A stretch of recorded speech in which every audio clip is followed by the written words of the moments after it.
Hey guys, tonight we slip through the shadows of a world that's far from glamorous, the life of a medieval assassin. Picture narrow cobblestone streets, slick with last night's rain, a faint smell of hay, dung, and half-spoiled fish clinging to the air, torches sputtering against damp stone walls. The town is quiet, except for the occasional clatter of a watchman's boots or the low growl of a dog chained too close to the alley you're creeping through. Everyone imagines this role as something thrilling, hood pulled low, blade glinting, your name whispered in fear. But the truth? It sucked. Hard. Because in the Middle Ages, nothing was easy, not even killing someone for coin. Imagine trying to pull off a silent job with no night vision goggles, no silencer, no GPS escape route, just a dull knife, a hood that smells like wet goat, and your own pounding heartbeat. So, before you get comfortable, take a moment to like the video and subscribe, but only if you genuinely enjoy what I do here. And hey, let me know in the comments where you're watching from and what time it is there, because nothing bonds us together more than realizing someone else is sneaking into medieval shadows at 3 a.m. Now, dim the lights, maybe turn on a fan for that soft background hum, and let's ease into tonight's journey together. You step into the shoes of this assassin, not because you wanted to, but because life gave you little choice. Born poor, probably orphaned by plague or war, the guild that trained you wasn't some romantic brotherhood. It was more like a gang with sharp objects. They didn't give you a code name or cool uniform. They gave you orders, threats, and maybe stale bread, if you were lucky. Tonight, the task is simple, at least on parchment. Slip into a merchant's house, silence him before dawn, and vanish. But parchment doesn't capture the details: the squeaky door hinge, the dog who won't stop sniffing at your leg, the cold sweat dripping down your back, as you pray the town watch doesn't choose this exact street for their late-night stroll. You feel the weight of your dagger, not sleek steel, but something chipped and passed down through greasy hands. Every footstep feels like thunder. And here's the cruel truth. In this world, it's not just your blade that decides your fate. It's disease, superstition, rotten boots, and luck. Always luck. You press your back against the wall of a timber-framed house, the wood swollen and damp from a recent drizzle. The torchlight from the square flickers, painting everything in shades of gold and shadow. Your hood itches, and underneath it you feel the oily tang of sweat mixing with the sour smell of wool that's never once been properly washed. This is your camouflage, your uniform, basically a walking reminder that medieval laundry technology consisted of soaking cloth in lye and beating it with sticks. Not exactly the fresh, leather-clad elegance people like to picture. Your stomach growls. You forgot dinner, or rather, you traded your dinner for a single candle, the one now tucked into your pouch in case the night grows impossibly dark. A luxury. You can't exactly assassinate anyone if you're stumbling blind like a drunk friar. And yet the hunger makes your hands tremble, and trembling hands aren't what legends are made of. Still, here you are, trying to breathe slow, steady, like the guildmaster drilled into you. A shadow is silent. A shadow does not sweat. A shadow does not stink like rotting onions. He said those words often, but never gave advice on how to stop sweating or stinking in a world where everyone sweats and stinks. The streets are littered with refuse scraps of bone, greasy parchment, even a discarded shoe with something still squishy inside it. A rat scurries out, bold as a soldier, dragging a strip of meat. Its eyes catch the faint light, and you freeze, convinced the glimmer will give you away. Paranoia has become your closest friend. It's what keeps you alive, but also what gnaws at your sanity. You glance toward the merchant's house, a modest place, half-timbered with a sagging roof, shutters closed against the night. On paper, this job seems simple, but you know the real hazards aren't the blade work. It's the fact that houses creak. Floors betray you. Dogs sniff you out. Family members who aren't even the target sit up at odd hours to pee in a chamber pot, and one squeaky floorboard later, you're fighting for your life instead of slipping away clean. Every job feels less like artistry and more like gambling. And then there's the gear, or rather, the complete lack of it. No hidden wrist blades, no crossbows that fit under your cloak, no elegant poison darts tucked in your belt. Instead, you've got a knife dulled by weeks of use, and maybe if you're lucky, a vial of cheap poison made from whatever some shady apothecary had left over. It probably works. Probably. The guild doesn't exactly offer refunds when the concoction just makes your target throw up all night instead of killing him. Your boots squelch in the muck as you cross to the alley beside the house. The moon hides behind a cloud, giving you a moment of blessed darkness. You kneel, checking the ground floor for signs of movement inside. A flicker of candlelight betrays someone awake, pacing. Already your plan feels like it's unraveling. The job isn't supposed to start with improvisation, but in the Middle Ages, almost nothing goes to plan. Your hand tightens on the dagger's hilt. The handle is wrapped in cloth that's slick from use, and you can't shake the memory of the guildmaster's warning. If you drop your blade, don't bother picking it up. You won't live long enough to use it again. Those words live in your bones, as sharp as the knife itself. Still, there's a strange thrill, isn't there? For all the mud, sweat, and misery, a rush courses through you as you wait, balanced between shadow and light. A bad move could mean chains, torture, or worse, the executioner's block at dawn, your head rolling into a basket while the crowd jeers. That's the real price of failure. Not a respawn, not a quick reload, just the raw, unromantic end of your story. You take a deep breath. The night air tastes like chimney soot and horse dung. But you draw it in anyway. Tonight, you are the shadow. Tonight, you step forward toward the impossible task of being a medieval assassin and trying not to die in the process. You edge closer to the merchant's door, every muscle stiff, every sound exaggerated in your ears. A distant owl hoots from the woods beyond the walls, and you almost curse at it for announcing your presence, as though its cry were a trumpet. The door looms in front of you, rough wood swollen by rain, iron fittings crusted with rust. It's not locked with anything fancy, no elaborate mechanism, just a simple iron latch on the inside. That's the problem. You can't jimmy it open with some sleek lockpick set. You've got a bent nail and hope, and both of those are as brittle as the bones of a plague victim. You kneel, sliding the nail against the wood. It screeches faintly, loud enough to make you grit your teeth. Every second you're bent there, exposed, you feel like the whole street is staring straight at you. Your thoughts wander in the silence, because silence in the medieval night isn't true silence. It's a strange collection of noises. You hear distant coughing, the low murmur of someone arguing inside another house, the thin whine of a baby, and once again the splash of someone pouring a chamber pot out of a window. You don't have the luxury of tuning any of it out. You have to keep listening. For footsteps, for the clang of a guard's halberd, but each sound piles on your nerves until your heart is hammering so loud. You wonder if the target can hear it through the wall. The latch finally yields with a soft click, and you slip inside. The smell hits you first. It isn't clean linen or candle wax. No. It's smoke and sour ale, meat fat congealed in a pan, sweat lingering in the rafters. You pause in the doorway, holding your breath as your eyes adjust to the flickering glow of a dying fire in the hearth. The shadows stretch long across the floor, and you catch sight of a pair of boots left carelessly near a bench. Big boots, heavier than yours. Boots of a man who hasn't gone to sleep yet. The floorboards betray you immediately. You shift your weight, and they moan like an old crone.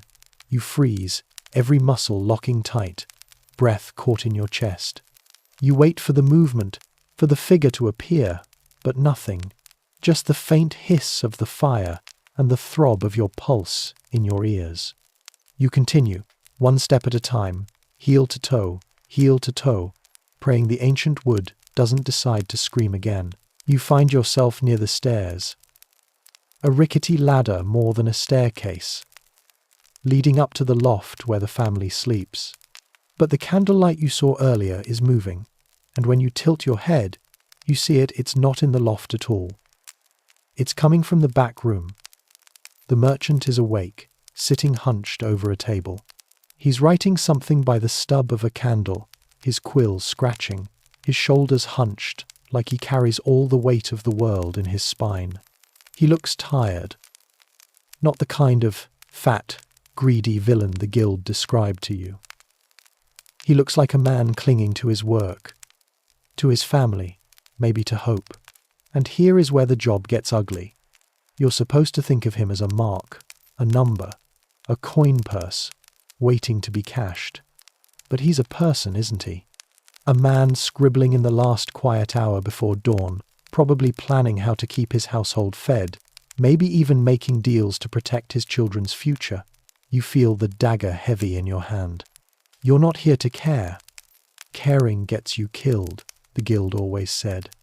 Still, the thought lingers, worming its way into your mind.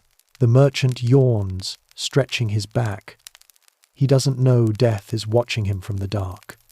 He doesn't know that every creak of your boots brings him closer to silence. Your throat tightens as you prepare to move, because this is the worst part. The waiting, the hesitating, the line between choice and action. You're not a phantom. You're just a hungry, tired human with a knife and an order. But in the silence, you try to become what they trained you to be. You try to let your fear dissolve, to become less of a person and more of a shadow. You take a step, and another, and his quill scratches louder than your heart beats. You're close now, close enough to see the ink stains on his fingers, the weariness in his face, the little lines at the corners of his mouth that no blade will erase. You imagine what it would be like if he looked up, if his eyes met yours in the dark. Would he beg? Would he fight? Would he just stare? Frozen, not understanding, until it was too late. You don't want to know the answer, but you're about to find out. You shift your weight, raise the dagger, and for one final instant, the world feels balanced. All the rot, all the misery, all the fear balanced on the edge of steel and silence. You edge closer to the merchant's door, every muscle stiff, every sound exaggerated in your ears. A distant owl hoots from the woods beyond the walls, and you almost curse at it for announcing your presence, as though its cry were a trumpet. The door looms in front of you, rough wood swollen by rain, iron fittings crusted with rust. It's not locked with anything fancy, no elaborate mechanism, just a simple iron latch on the inside. That's the problem. You can't jimmy it open with some sleek lockpick set. You've got a bent nail and hope, and both of those are as brittle as the bones of a plague victim. You kneel, sliding the nail against the wood. It screeches faintly, loud enough to make you grit your teeth. Every second you're bent there, exposed. You feel like the whole street is staring straight at you. Your thoughts wander in the silence, because silence in the medieval night isn't true silence.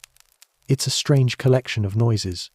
You hear distant coughing, the low murmur of someone arguing inside another house, the thin whine of a baby, and once again the splash of someone pouring a chamber pot out of a window. You don't have the luxury of tuning any of it out.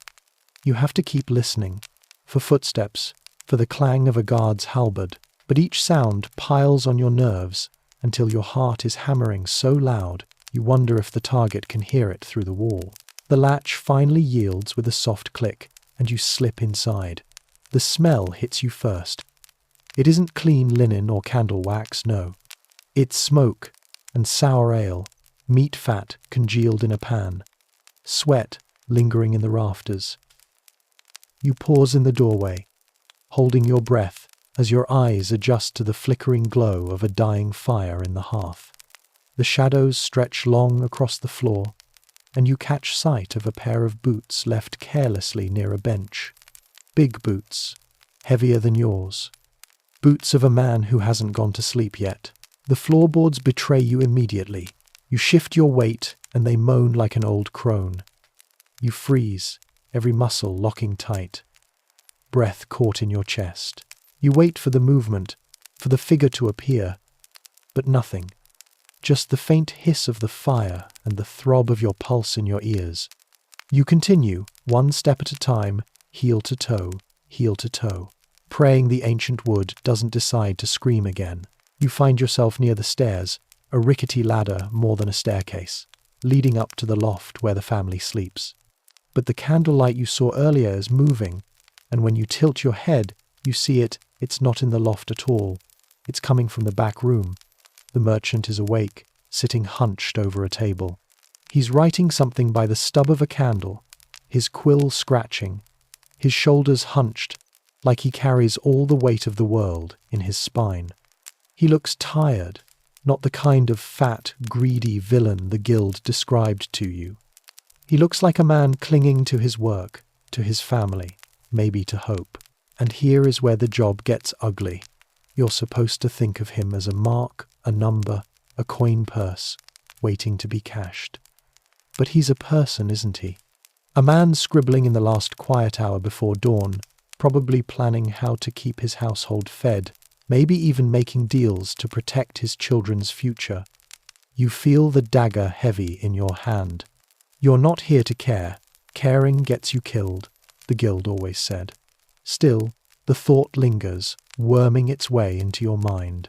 The merchant yawns, stretching his back. He doesn't know death is watching him from the dark. He doesn't know that every creak of your boots brings him closer to silence. Your throat tightens as you prepare to move, because this is the worst part. The waiting, the hesitating, the line between choice and action. You're not a phantom. You're just a hungry, tired human with a knife and an order. But in the silence, you try to become what they trained you to be. You try to let your fear dissolve, to become less of a person and more of a shadow. You take a step, and another, and his quill scratches louder than your heart beats. You're close now, close enough to see the ink stains on his fingers, the weariness in his face, the little lines at the corners of his mouth that no blade will erase. You imagine what it would be like if he looked up, if his eyes met yours in the dark. Would he beg? Would he fight? Would he just stare, frozen, not understanding until it was too late? You don't want to know the answer, but you're about to find out. You shift your weight, raise the dagger, and for one final instant, the world feels balanced. All the rot, all the misery, all the fear balanced on the edge of steel and silence. You tighten your grip on the dagger until your knuckles ache, your palms slick against the worn fabric wrapped around the hilt. The candle sputters on the table as though the flame itself senses you in the room. The merchant bends his head lower, muttering something under his breath as he scratches another line onto the parchment. Your body hums with the unbearable pressure of the moment. One move too soon and he might notice, call out, wake the whole house. One move too late and your own nerves might betray you. You force your breathing into shallow, measured sips of air, the way the guildmaster always demanded, never loud enough to ruffle a feather, never deep enough to give away where you are. Every inch forward feels like crossing a battlefield, though it's just a few worn planks separating you from him. The wood beneath your feet groans in a whisper, the ancient house protesting your every step. He doesn't react, lost in his work. Perhaps he is too tired, perhaps too focused, or perhaps the gods simply want to test how much of your heart you can keep from pounding out of your chest. You imagine you're invisible, but the truth is you're only a heartbeat and a candle flicker away from being caught. The room smells of ink and melted tallow, but beneath it lingers the sour tang of sweat, bread gone stale, and damp cloth left too long unwashed. This is not the setting of a grand tale where assassins glide through silk-draped chambers. This is the raw truth of life in the medieval night. Smells, creaks, and the gnawing weight of hunger pressing into your ribs while you try to act like a shadow. You think of the guild. The last time you hesitated, They reminded you of the consequences by pressing a blade to your throat and whispering how easily it could end if you failed again. There is no room for mercy, no room for weakness. You are not here to weigh the worth of your target's life. You are here to erase it. Yet, still your eyes catch the little details that shouldn't matter. The ink blotches staining his sleeve, the way his head bobs slightly with fatigue, the faint hum of a tune under his breath, as though he's trying to keep himself awake with music. These things humanize him, and that is the most dangerous trap of all. The dagger rises, heavy though it is short. Your hand trembles, not with fear exactly, but with the suffocating awareness that once it falls, there's no pulling it back. You remember the guild's words: every kill is a coin. Every hesitation is a grave.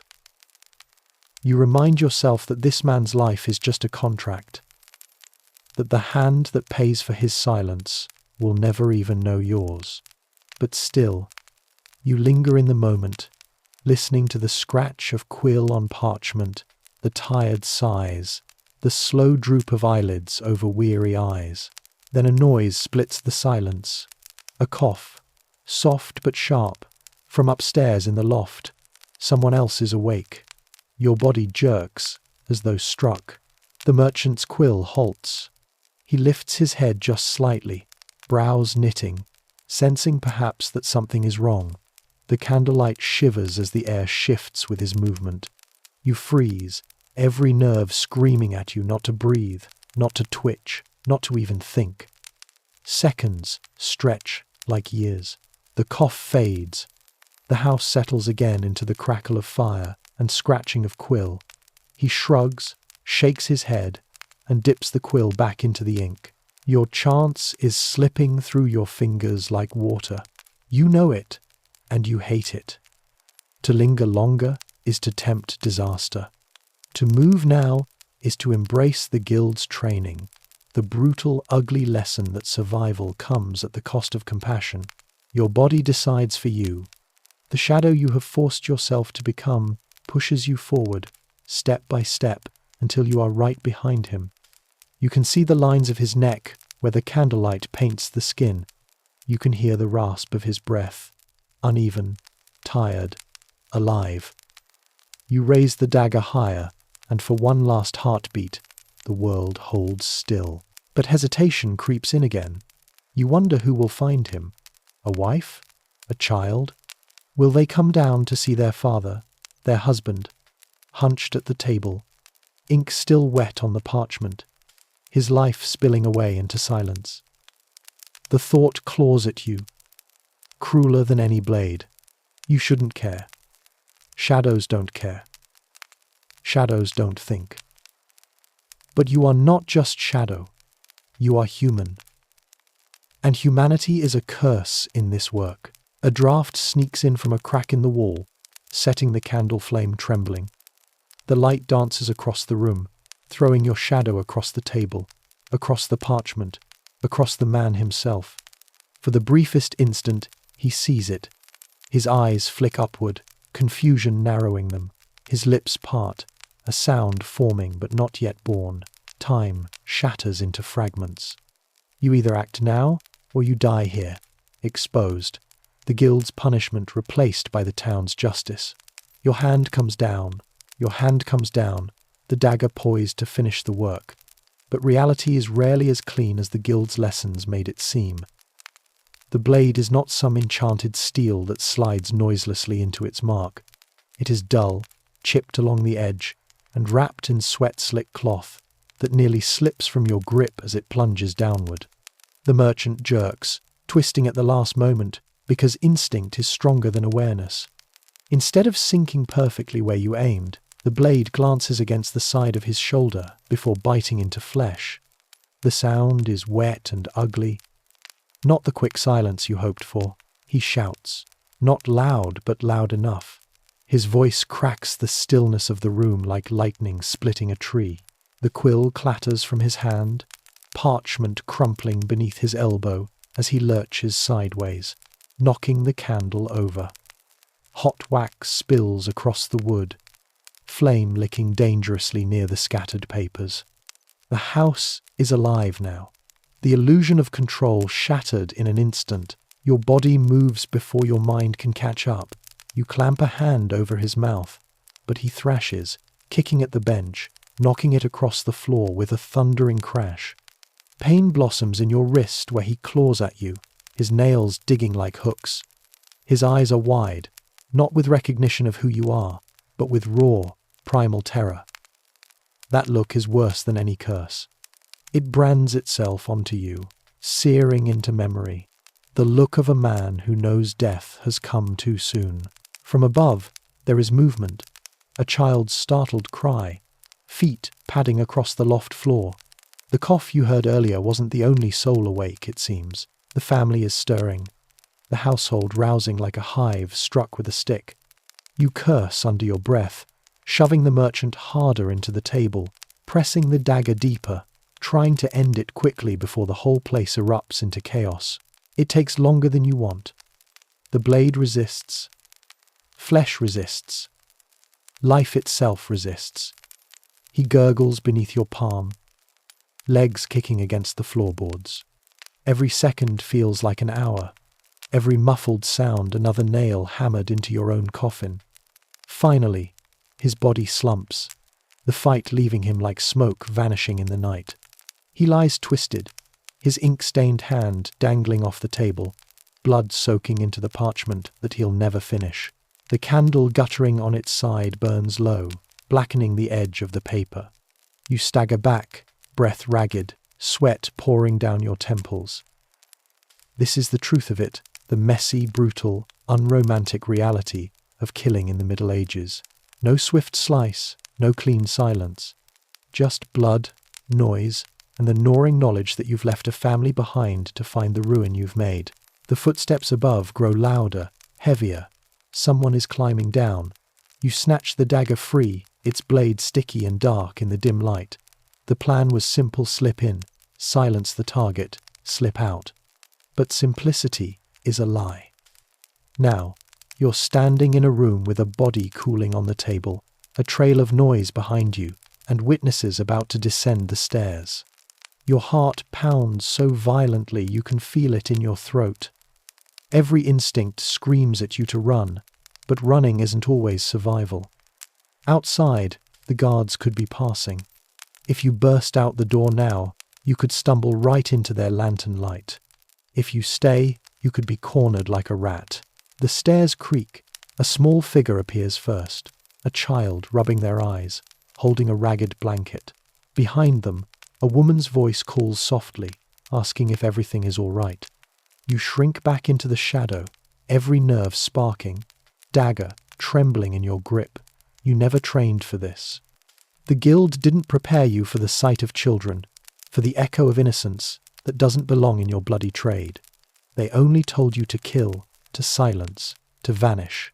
But how do you vanish when a pair of wide, frightened eyes meet yours in the dark? The child freezes, staring at the silhouette of a hooded figure. There is no scream, not yet. But there is the intake of breath, the knowledge gathering, the moment before panic explodes. You could silence it, the way the guild would demand. Quick, final, efficient. But the weight of the blade in your hand feels heavier than stone. For all your training, all your hunger, all your desperation, you are still human enough to hesitate. And in the Middle Ages, hesitation is as deadly as any blade. The child's eyes widen, pupils glinting like two polished coins in the candlelight. And you feel the world shrink into that single fragile moment, the space between silence and scream. You can almost hear the air drawing into their lungs, preparing to release a cry that will summon everyone within 100 paces. Your body reacts before your mind can decide. You lunge forward, not with the dagger, not yet, but with your free hand, clamping over their mouth. The blanket drops to the floor. They thrash, small limbs kicking with surprising strength, a muffled shriek buzzing against your palm. Behind them, the woman's voice grows sharper. What is it? What's wrong? Her feet descend the stairs faster now, the wood groaning beneath her weight. The sound fills you with a cold panic sharper than steel. You know if she sees this scene, her child in the grasp of a hooded stranger, her husband bleeding across his papers, the night is finished. She will scream, the neighbors will stir, the guards will come, and your name will be carved into a list of failures the guild delights in reciting before they carve something else into your throat. Your dagger hangs in your other hand, heavy, impatient, whispering the guild's lesson in your ear. Shadows do not hesitate. Shadows do not leave witnesses, but shadows are not mothers or children. Shadows don't see trembling hands clutching at wool blankets, or hear the choked sobs of a child trying desperately to wriggle free. You freeze again, humanity gnawing at you, demanding you recognize this is not just a task, but a life, 2 lives, soon 3. The woman reaches the bottom step. Her face is half shadow, half firelight, but her eyes catch you. She sees the hood, the blade, the blood smeared across the table behind you. Her scream rips through the night. It is not a delicate gasp or a contained cry. It is the raw, tearing sound of a heart snapping in horror. It slices through you deeper than any sword could. The child wrenches free of your grip, stumbles back into her arms, and now the 2 of them are one sound, one panic, one chaos. The house comes alive. Doors slam open in the street outside as neighbors wake to the noise. Somewhere, a dog begins barking, loud and insistent, the kind that won't stop until someone silences it, or it runs itself ragged. You can hear armored boots already clattering over cobblestones, the night patrol alerted by the scream. The world, once your hunting ground, has turned against you in an instant. You curse under your breath and snatch the candle from the table, hurling it across the room. Flame scatters into the rushes strewn across the floor. It catches quickly, dry straw sparking to life. Smoke rises, filling the low rafters, curling into the loft. The woman screams again, this time in terror of fire. She grabs the child, pulling them back up the stairs, shouting for another name, a second child perhaps, someone else asleep above. Their cries fill the house like a storm. The distraction buys you seconds, but only seconds. You rush for the door, boots slipping in spilled blood, the dagger slick in your grip. You shove the latch aside and throw yourself into the street. The night air hits you like a slap, cold, damp, carrying the heavy stink of waste and smoke. Shouts echo down the alley. A lantern bobs into view, carried by a guard whose armor rattles as he runs. You sprint the other way, cloak whipping behind you. Your lungs burn with the effort, hunger and fear making your legs feel like lead. The streets are narrow, a twisting maze designed to trap more than to free. Every turn threatens to lead you straight into another patrol, another watchful eye. You dart into an alley that reeks of piss, vault over a pile of broken crates, and land ankle-deep in muck. Rats scatter around your feet, squealing, furious that you've disturbed their feast. The shouts multiply. There, this way. Steel rings against steel as weapons are drawn. You glimpse the glow of more lanterns, the reflections bouncing off wet stone walls. Panic squeezes your chest. You force yourself to breathe, to think, to remember the guild's teaching. If you are cornered, become the corner itself. If you are hunted, vanish into the hunt. Words meant to sound wise, but in practice, they mean only one thing: find a hole to crawl into and pray. Your eyes catch a drainage channel running under the street, little more than a stone arch half clogged with filth. It smells worse than death, but it is dark, and right now, darkness is the only ally you have left. You drop to your knees, sloshing into the reeking water, and force yourself into the narrow tunnel. Slime coats the stones, and something unidentifiable squishes beneath your palm. The stench nearly chokes you, burning the back of your throat. But inside, the sounds of pursuit muffle, fading to the distant clatter of boots and curses shouted to the night. You crawl deeper, your dagger still clutched tight, as though it might protect you from the rats whose eyes glint in the dark. Water soaks your boots, your cloak, your skin. The tunnel slopes downward, drawing you further from the light, further from the air, until it feels as though the world itself is swallowing you whole. You pause, chest heaving, sweat mingling with filth, your lungs aching for clean air. For a moment, the darkness presses so heavily that you imagine this is how it ends. Not on a battlefield, not in glory, but drowned in a medieval sewer, body gnawed by rats, your guild never even bothering to recover what's left. And as the rats chatter and the blackness thickens, you wonder if perhaps that would be the easier fate compared to what waits for you when the guild hears how loudly tonight went wrong. The tunnel walls close in around you, rough stones scraping your shoulders as you drag yourself deeper into the dark. Your hands sink into the muck with every crawl, slimy strands of filth wrapping around your fingers like seaweed. The air grows heavy, damp, and so foul it makes you gag. You press your lips tight, trying not to breathe too deeply, but your lungs ache, demanding air, even if it reeks of rot and human waste. Rats skitter along the ledges, claws scratching, their bodies brushing against your arms as they dart past, bold and unafraid of you.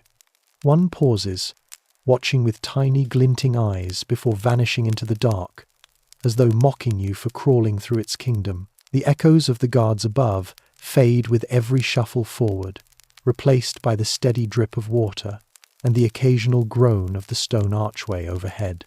The world narrows to sound and touch, the slosh of your boots, the scrape of your blade against stone, the rapid thud of your heartbeat. You wonder if the tunnel even leads anywhere, or if you're crawling straight toward a dead end where you'll suffocate, trapped and nameless. Panic claws at your chest, hot and sharp, and you force yourself to move faster, pushing through the filth, ignoring the burning in your thighs and the raw sting in your palms. At last, the tunnel widens. You spill out into a larger chamber where the stench intensifies tenfold. It's a cesspit, a stone basin where the waste of the town gathers before it drains into the river. The water is thick, dark, bubbling faintly in places where gases rise. You crouch there, gagging, trying to steady your breathing. Somewhere above, through a grate, you can hear muffled voices, guards calling to each other, their lanterns bobbing as they search the streets. You're hidden, for now, but you're not safe. Not yet. You slump against the wall, the dagger still heavy in your hand. It feels useless now, just a lump of metal crusted with someone else's life. Your thoughts turn to the merchant, slumped over his parchment, blood soaking into ink. You try to shake it off, but his face lingers in your mind, the startled eyes, the way his hand clawed at yours, the sound of his voice cracking into a scream that still echoes in your skull. The guild told you to see marks as coin, not people, but coin doesn't bleed. Coin doesn't write letters by candlelight. Coin doesn't leave behind children staring wide-eyed into the dark. A sudden splash jolts you upright. The chamber is not empty. You strain your ears, holding your breath, listening. Something moves in the water, slow and deliberate. A ripple breaks across the surface, then another. At first, you think it's more rats, swimming in the filth. But the sound is heavier, deeper. Someone else has used these tunnels tonight. You grip your dagger tighter, though what use a chipped blade will be in knee-deep sewage, you don't know. Then a voice drifts out of the darkness, low and mocking. Messy work, wasn't it? You freeze. The words slither through the chamber, impossible to place. A figure steps forward from the shadows, the faint gleam of eyes catching what little light filters down from the grate. Cloaked, hood drawn low, moving with a grace you lack. Another assassin. Not a stranger, but one of the guild. Sent perhaps not to help, but to watch, to judge, maybe even to clean up if you failed. Your stomach knots. If the guild already knows how loud this job went, you're finished. They don't forgive mistakes. They don't tolerate hesitation. You've seen what happens to those who falter bodies displayed in alleys, not as warnings to the town, but to the guild's own members. The figure tilts their head, the sound of water lapping as they take another step. The mark is gone, but you left noise, witnesses, fire. Do you know what that means? Your throat dries, words sticking. You could lie, claim control, insist the fire was part of the plan, that no one saw your face. But you know lies won't save you from someone sent to measure your worth. The guild doesn't waste time with excuses. The other assassin draws something from beneath their cloak, a knife longer and sharper than yours, gleaming even in the foul air. They twirl it once, casually, as if weighing your life in the motion. It means, they whisper, you've put us all at risk, and someone must pay for that. The chamber feels smaller now, the stench thicker, the shadows heavier. You're not sure if you're facing judgment or execution. The dagger in your hand feels pathetic compared to theirs. Your arms are tired, your lungs burn, your stomach aches from hunger and fear. Yet something inside you, stubborn and desperate, refuses to simply kneel in the muck and accept it. You shift your stance, squaring yourself against the shadow in the dark, even as every part of you screams that you won't win. The guild taught you shadows don't hesitate, but they never told you what a shadow does when another shadow comes to snuff it out. The chamber holds its breath. Or maybe it's just you holding yours, chest aching from the strain. The other assassin steps closer, water rippling around their boots with every measured movement. Their knife catches the faint glow from above and throws it back in cruel flashes. You shift your weight against the slick stone wall, dagger raised though it feels like a toy compared to their weapon. You think this was a job, they murmur, voice calm as drifting smoke. It was a test. The words sink like stones in your gut. A test. Your mind reels through the last few weeks, the whispered assignment, the way the guild handed it to you without the usual oversight, the way they all watched as you prepared to leave, silent, expectant. This wasn't just about killing a merchant. It was about killing hesitation, killing weakness, killing the last shred of humanity still clinging to you. And you failed. The figure circles you slowly, steps deliberate, voice echoing off the stone. You spilled too much noise. You left fire. You let them see you. Tell me. Their knife hisses through the air as they slash at nothing. What good is an assassin who cannot disappear? You tighten your grip on your blade, ignoring the sting of the cloth biting into your palm. There's no right answer, not here. If you beg, you die. If you fight, you probably die faster. If you run where? Into the filth, into the river, into the world beyond where the guild's eyes never fail to find you. Your silence is answer enough. The other assassin lunges. Water splashes as their blade darts for your chest. Instinct throws you sideways, your shoulder slamming into stone. Pain rattles your bones, but you twist your dagger upward, barely catching the strike. Steel screeches against steel, sparks bright for an instant before the muck swallows them. Your arms shudder with the impact. They're faster. Their movements flow like water, every strike precise, every step calculated. Yours are clumsy, driven by fear more than training, every swing wider than it should be, every dodge late by a heartbeat. They press you backward, forcing you deeper into the foul basin. Your boots slip on slime, the stench choking you as the water rises to your knees. A strike cuts across your arm. Pain sears, hot and sharp, blood mixing instantly with the black water. You gasp, nearly dropping your blade. Their voice cuts through the clash, steady, merciless. You should have finished the child. That hesitation, another slash, grazing your side, is weakness. The word stings worse than the cuts. Weakness. The guild spits it like venom. You hear your master's voice echoing in memory. Better a clean death than a slow failure. Better no assassin at all than one who cannot be the shadow. Your foot slips, body crashing into the water. Cold filth swallows you whole, flooding your nose and mouth. Panic ignites every nerve as you thrash, clawing your way back up. You burst through the surface, choking, spitting, clutching your dagger like it's the last piece of yourself left. The other assassin looms above, blade raised for the final stroke. Something inside you shifts. Maybe it's survival, maybe madness, maybe the shred of humanity they tried so hard to carve out of you. But instead of blocking, instead of retreating, you lunge forward with every ounce of desperation left in your body. Your dagger doesn't find their chest, it buries into their thigh. A scream rips from their lips, sharp and real. They stagger, stumbling into the water with you, the two of you thrashing in filth, blades clashing, hands clawing, rats scattering in panic around your struggle. For the first time, you see it. They are not a perfect shadow. They bleed, they falter, their eyes widen with pain. And in that moment, you realize the truth the guild never taught you. Shadows don't kill. People do. And people, no matter how trained, can be broken. You shove them down, water rising over their face as they thrash, dagger slashing wild and shallow against your ribs. Your strength is ragged, fueled only by terror and the refusal to die nameless in the dark. You press harder, their struggles weakening, the water swallowing their screams until only bubbles rise. Then nothing. The silence afterward is deafening. You collapse back, chest heaving, blood mixing with filth, dagger slippery in your hand.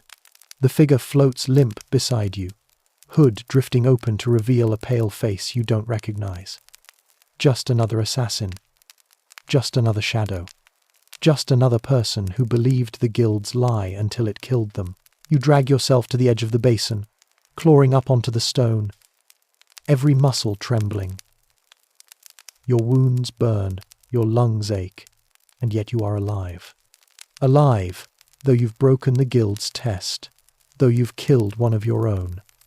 Alive, though now every shadow you see may be one sent to finish what this one could not. Alive, but hunted. The night bleeds into dawn by the time you drag yourself out of the sewer mouth, body aching, wounds raw, clothes soaked in a stench that clings to your skin as though it wants to bury itself deeper than flesh. The air outside is no gift, it hits cold and sharp, laced with wood smoke and damp earth. But compared to the choking black water you just clawed your way through, it feels like a miracle. You collapse onto the riverbank, coughing hard, each spasm tearing through your ribs. Blood spatters against the mud, bright red in the first grey wash of morning. You press a hand against your side where the other assassin's blade kissed deep. The cut is angry and wet, the kind that festers fast in a world without clean bandages or boiling water. You know infection is waiting, crouched and ready. A wound in the Middle Ages isn't just pain, it's a death sentence hiding in filth and fever. You lie there for what feels like hours, watching the smoke of cooking fires curl into the pale sky, hearing the toll of a bell from the town above. Farmers are already crossing the fields, bent under loads of hay, or dragging their weary mules along the muddy tracks. To them, the day has only just begun. To you, it feels like it might be your last. But assassins don't get the luxury of lying still. The guild's eyes are everywhere. One failed test, one dead assassin in the sewer, and you've gone from shadow to target. Already, you can imagine it whispers spreading in taverns, cloaked figures carrying your name like a curse. They'll hunt you not because you're weak, but because you're proof the guild's shadows can be broken, and that truth is something they'll never let breathe. You push yourself upright, every movement tearing sparks of pain through your body. Mud clings to your knees, your hands, your soaked cloak. You stumble into the thicket along the riverbank, pulling yourself deeper into cover before a passing farmer can spot you. The dagger is still in your grip, crusted with blood, yours, theirs, you can't tell anymore. It feels heavier now, as though the steel itself knows what you've done. The path ahead isn't clear. Do you go back to the guild, confess, beg, throw yourself on their mercy? You know the answer before the thought even finishes. There is no mercy. Only judgment. Only silence. Or do you run? Away from the city. Away from the cobbled alleys where shadows stretch long at dusk. Away from the bells, the markets, the whispers. But running means living like prey. It means never trusting a voice in the dark again. It means looking at every flickering lantern as if it's a blade meant for you. The sky brightens slowly, clouds bruised purple and pink where the sun creeps over the horizon. The beauty of it feels cruel.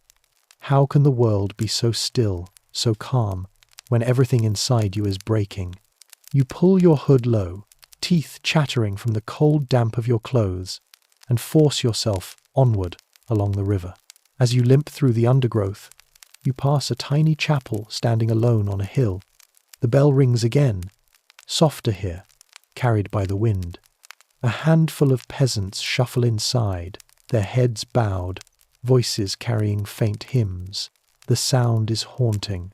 Once, maybe, you would have knelt in a place like that, begged for forgiveness. But forgiveness doesn't belong to assassins.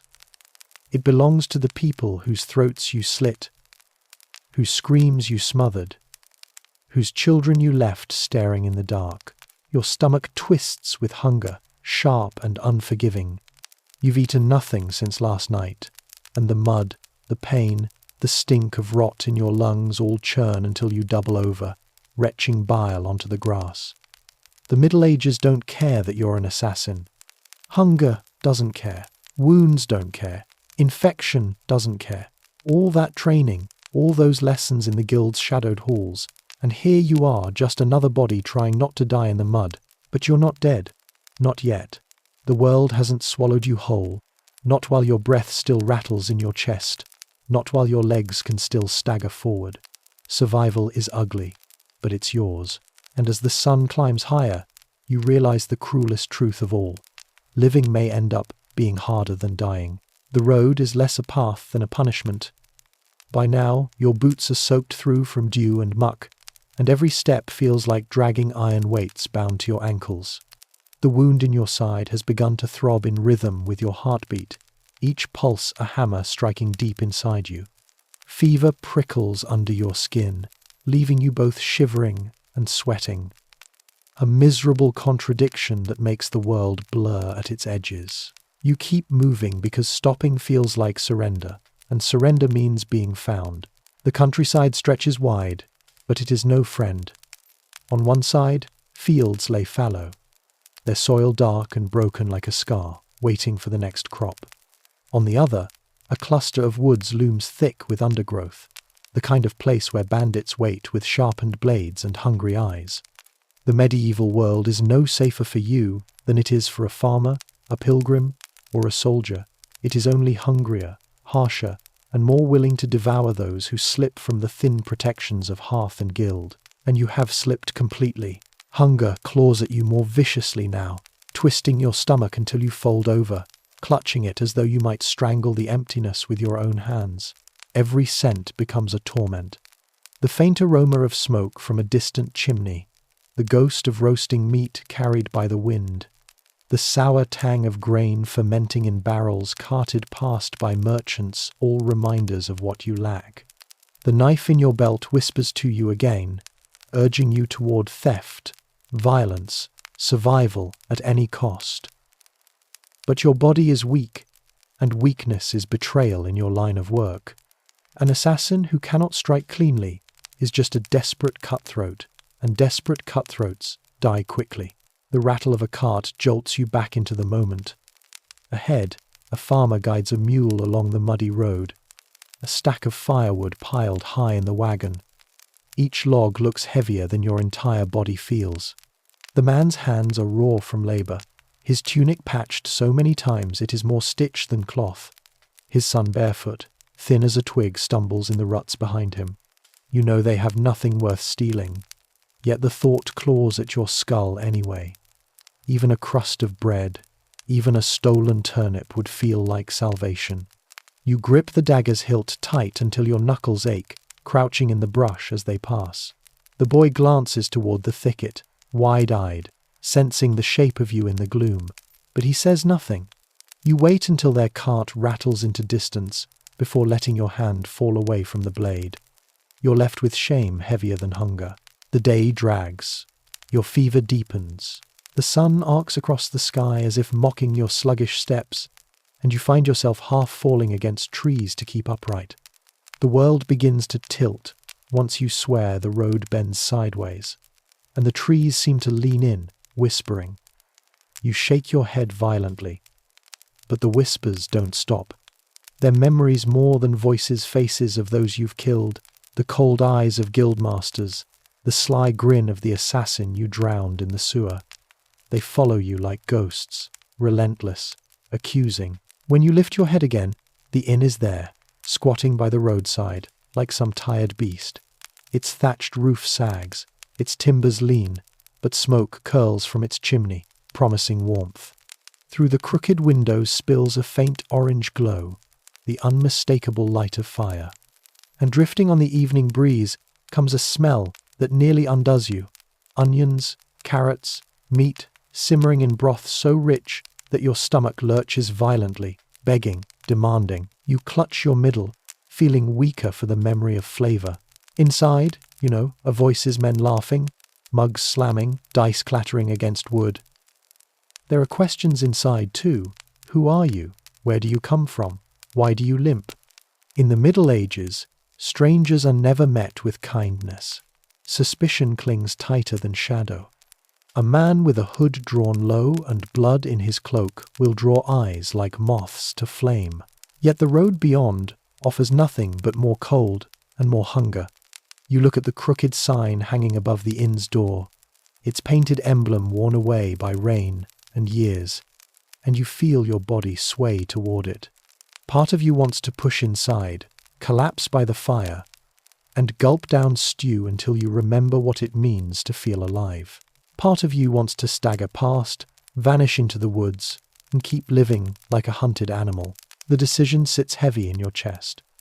Your fingers flex against the knife, not because you mean to strike, but because holding it makes you feel less like prey. The sky deepens to purple as dusk settles in, and you know you cannot linger long. Every moment in the open is a risk the guild's eyes might already be watching from somewhere unseen. So you stand in the cold mud, heart hammering, one hand pressed against your festering side, the other gripping your dagger, staring at that door. Survival demands a choice, and neither option looks kind. The inn door groans as you push it open, a sound too loud in the twilight hush, and the smell of food crashes over you like a wave, stew thick, greasy, steaming, ale sour but comforting. The stink of damp wool, wet leather, and unwashed bodies hangs heavy in the air. But it is a welcome stink compared to the rot of alleyways and the tang of your own fever-slick skin. You step across the threshold, boots dripping onto warped planks, and every head in the room lifts. Silence, sharp as a blade, cuts through the laughter. Dice freeze mid-roll, mugs hover halfway to lips. Farmers, traders, a soldier with his helmet set beside him all turn to look at you. You realize how you must appear, hood drawn low, cloak torn, bloodstains dark across your tunic. Not a pilgrim, not a harmless wanderer, something else. The kind of something else that makes innkeepers regret unlocking their doors after dusk. You force your hand away from your dagger. The move is deliberate, trembling, but it tells the room you've come for bread, not blood. Still, suspicion lingers. In the Middle Ages, trust is rarer than gold, and a stranger is one cough away from being branded thief, leper, or spy. The innkeeper, a wide man with jowls like dough and eyes sharp as a hawk's, rests both meaty hands on the counter. He says nothing, only waits. The room waits with him. You stagger forward, every step a negotiation with your aching body. Food, you croak, your voice cracked and thin from thirst. The word hangs in the smoky air. The innkeeper snorts, wipes his hands on his apron, and jerks his chin toward the hearth. A girl, maybe 12, scurries to fetch a bowl. She sets it on a table, eyes darting away from you, as though afraid that looking too long will draw your curse into her skin. You lower yourself onto the bench, and the wood creaks as if it might break beneath your weight. The bowl arrives. It steams, fat glistening on the surface, carrots and onions bobbing in murky broth. Actual meat floats among the vegetables, stringy and sparse, but more precious to you than gold. Your hands tremble as you grip the spoon, and for a moment you can't lift it without spilling. Hunger makes you reckless, and you abandon decorum, slurping from the rim. The heat scalds your mouth, but you don't care. It burns your throat, and still you drink, desperate, greedy animal. Eyes are still on you. Every patron watches the way you devour your meal. To them, you are proof of the world's cruelty. A man starved half to death, clinging to shadows, feeding like a beast. They whisper. You catch fragments: outlaw, plague, robber. You keep your head low, but your ears sharpen, every syllable carving deeper into your gut. The door bangs open. Cold air rushes in. 3 men step inside, cloaks wet from the drizzle, swords at their belts. Their movements are too smooth, too careful to belong to simple travelers. One of them scans the room, gaze slicing across the crowd until it lands on you. Recognition flickers, brief but undeniable. Your pulse leaps.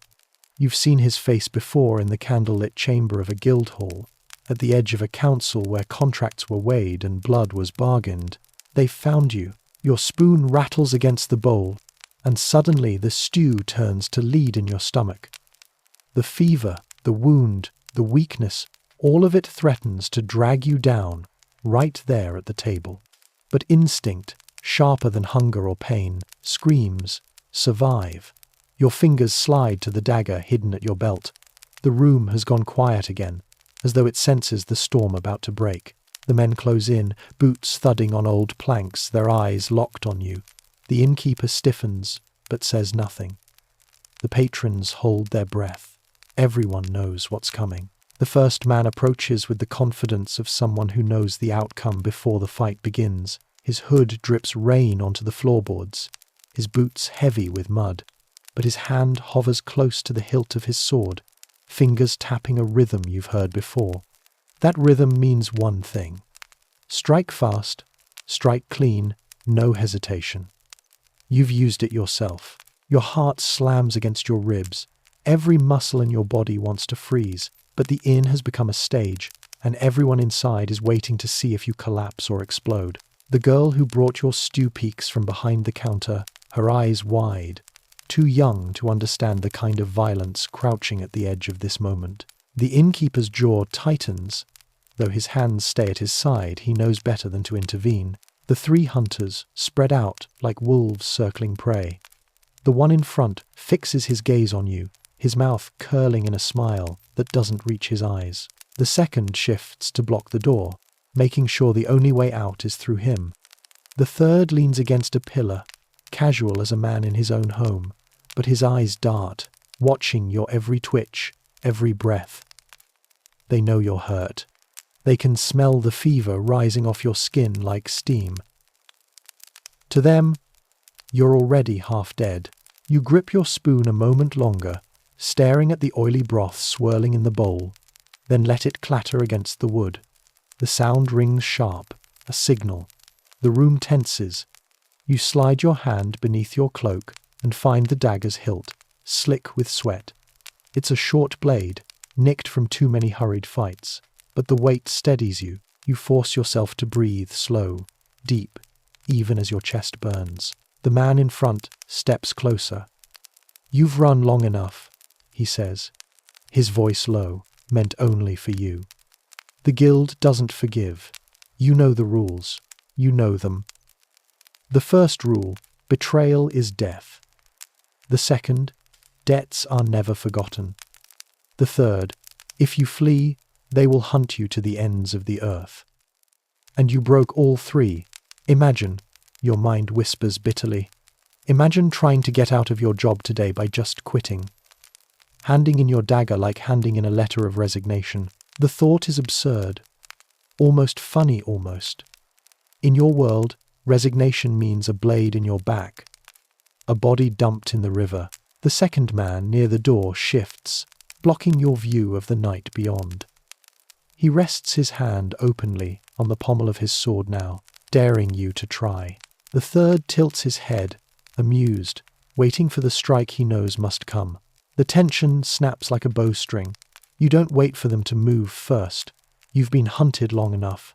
With a sudden burst of energy that feels torn from the last reserves of your soul, you shove the table forward, sending the stew bowl crashing into the lead hunter's chest. Hot broth splashes across his tunic, and he curses, jerking back. In the heartbeat of surprise, you surge to your feet and lunge. Your dagger flashes in the dim firelight. The edge scrapes across leather, cutting shallow, but enough to stagger him. The inn erupts in chaos, shouts, screams, mugs toppling, dice scattering, like bones across the floor. Patrons scramble for the walls, desperate to be anywhere but between assassins. The man at the door draws his blade with a hiss of steel. You barely twist aside in time as he swings, the edge singing past your fever-hot skin. Pain flares in your ribs as the movement pulls your wound wide, but you grit your teeth and keep moving. The third hunter is already in motion, gliding forward with a grace you recognize. He's the real threat, the kind who waits for you to tire before striking the killing blow. Your body is failing, but your mind sharpens in the way it always does in combat. You map the room in flashes: the overturned table, the crackling hearth, the cluster of terrified villagers pressed against the far wall. The innkeeper shouts something, but his words are drowned out by the clash of steel. The girl is gone. Thank the gods she had the sense to hide. You duck under a swing, slam your shoulder into the man with the wet tunic, and drive him back into a pillar. His sword clatters to the ground, but before you can reach it, the second hunter crashes into you. His weight slams you onto the table, splintering wood beneath you. The air explodes from your lungs, stars flashing before your eyes. His hand clamps around your throat, squeezing, his face twisted with effort. You thrash, clawing at his arm, but your strength ebbs fast. Panic claws at you. This could be the end, right here, choking on splinters with a tavern full of witnesses too afraid to lift a hand. But instinct, wild and desperate, takes over. You jam your dagger upward. The blade finds flesh, sinking between ribs. Hot blood spurts across your hand, and the man stiffens, eyes wide with shock.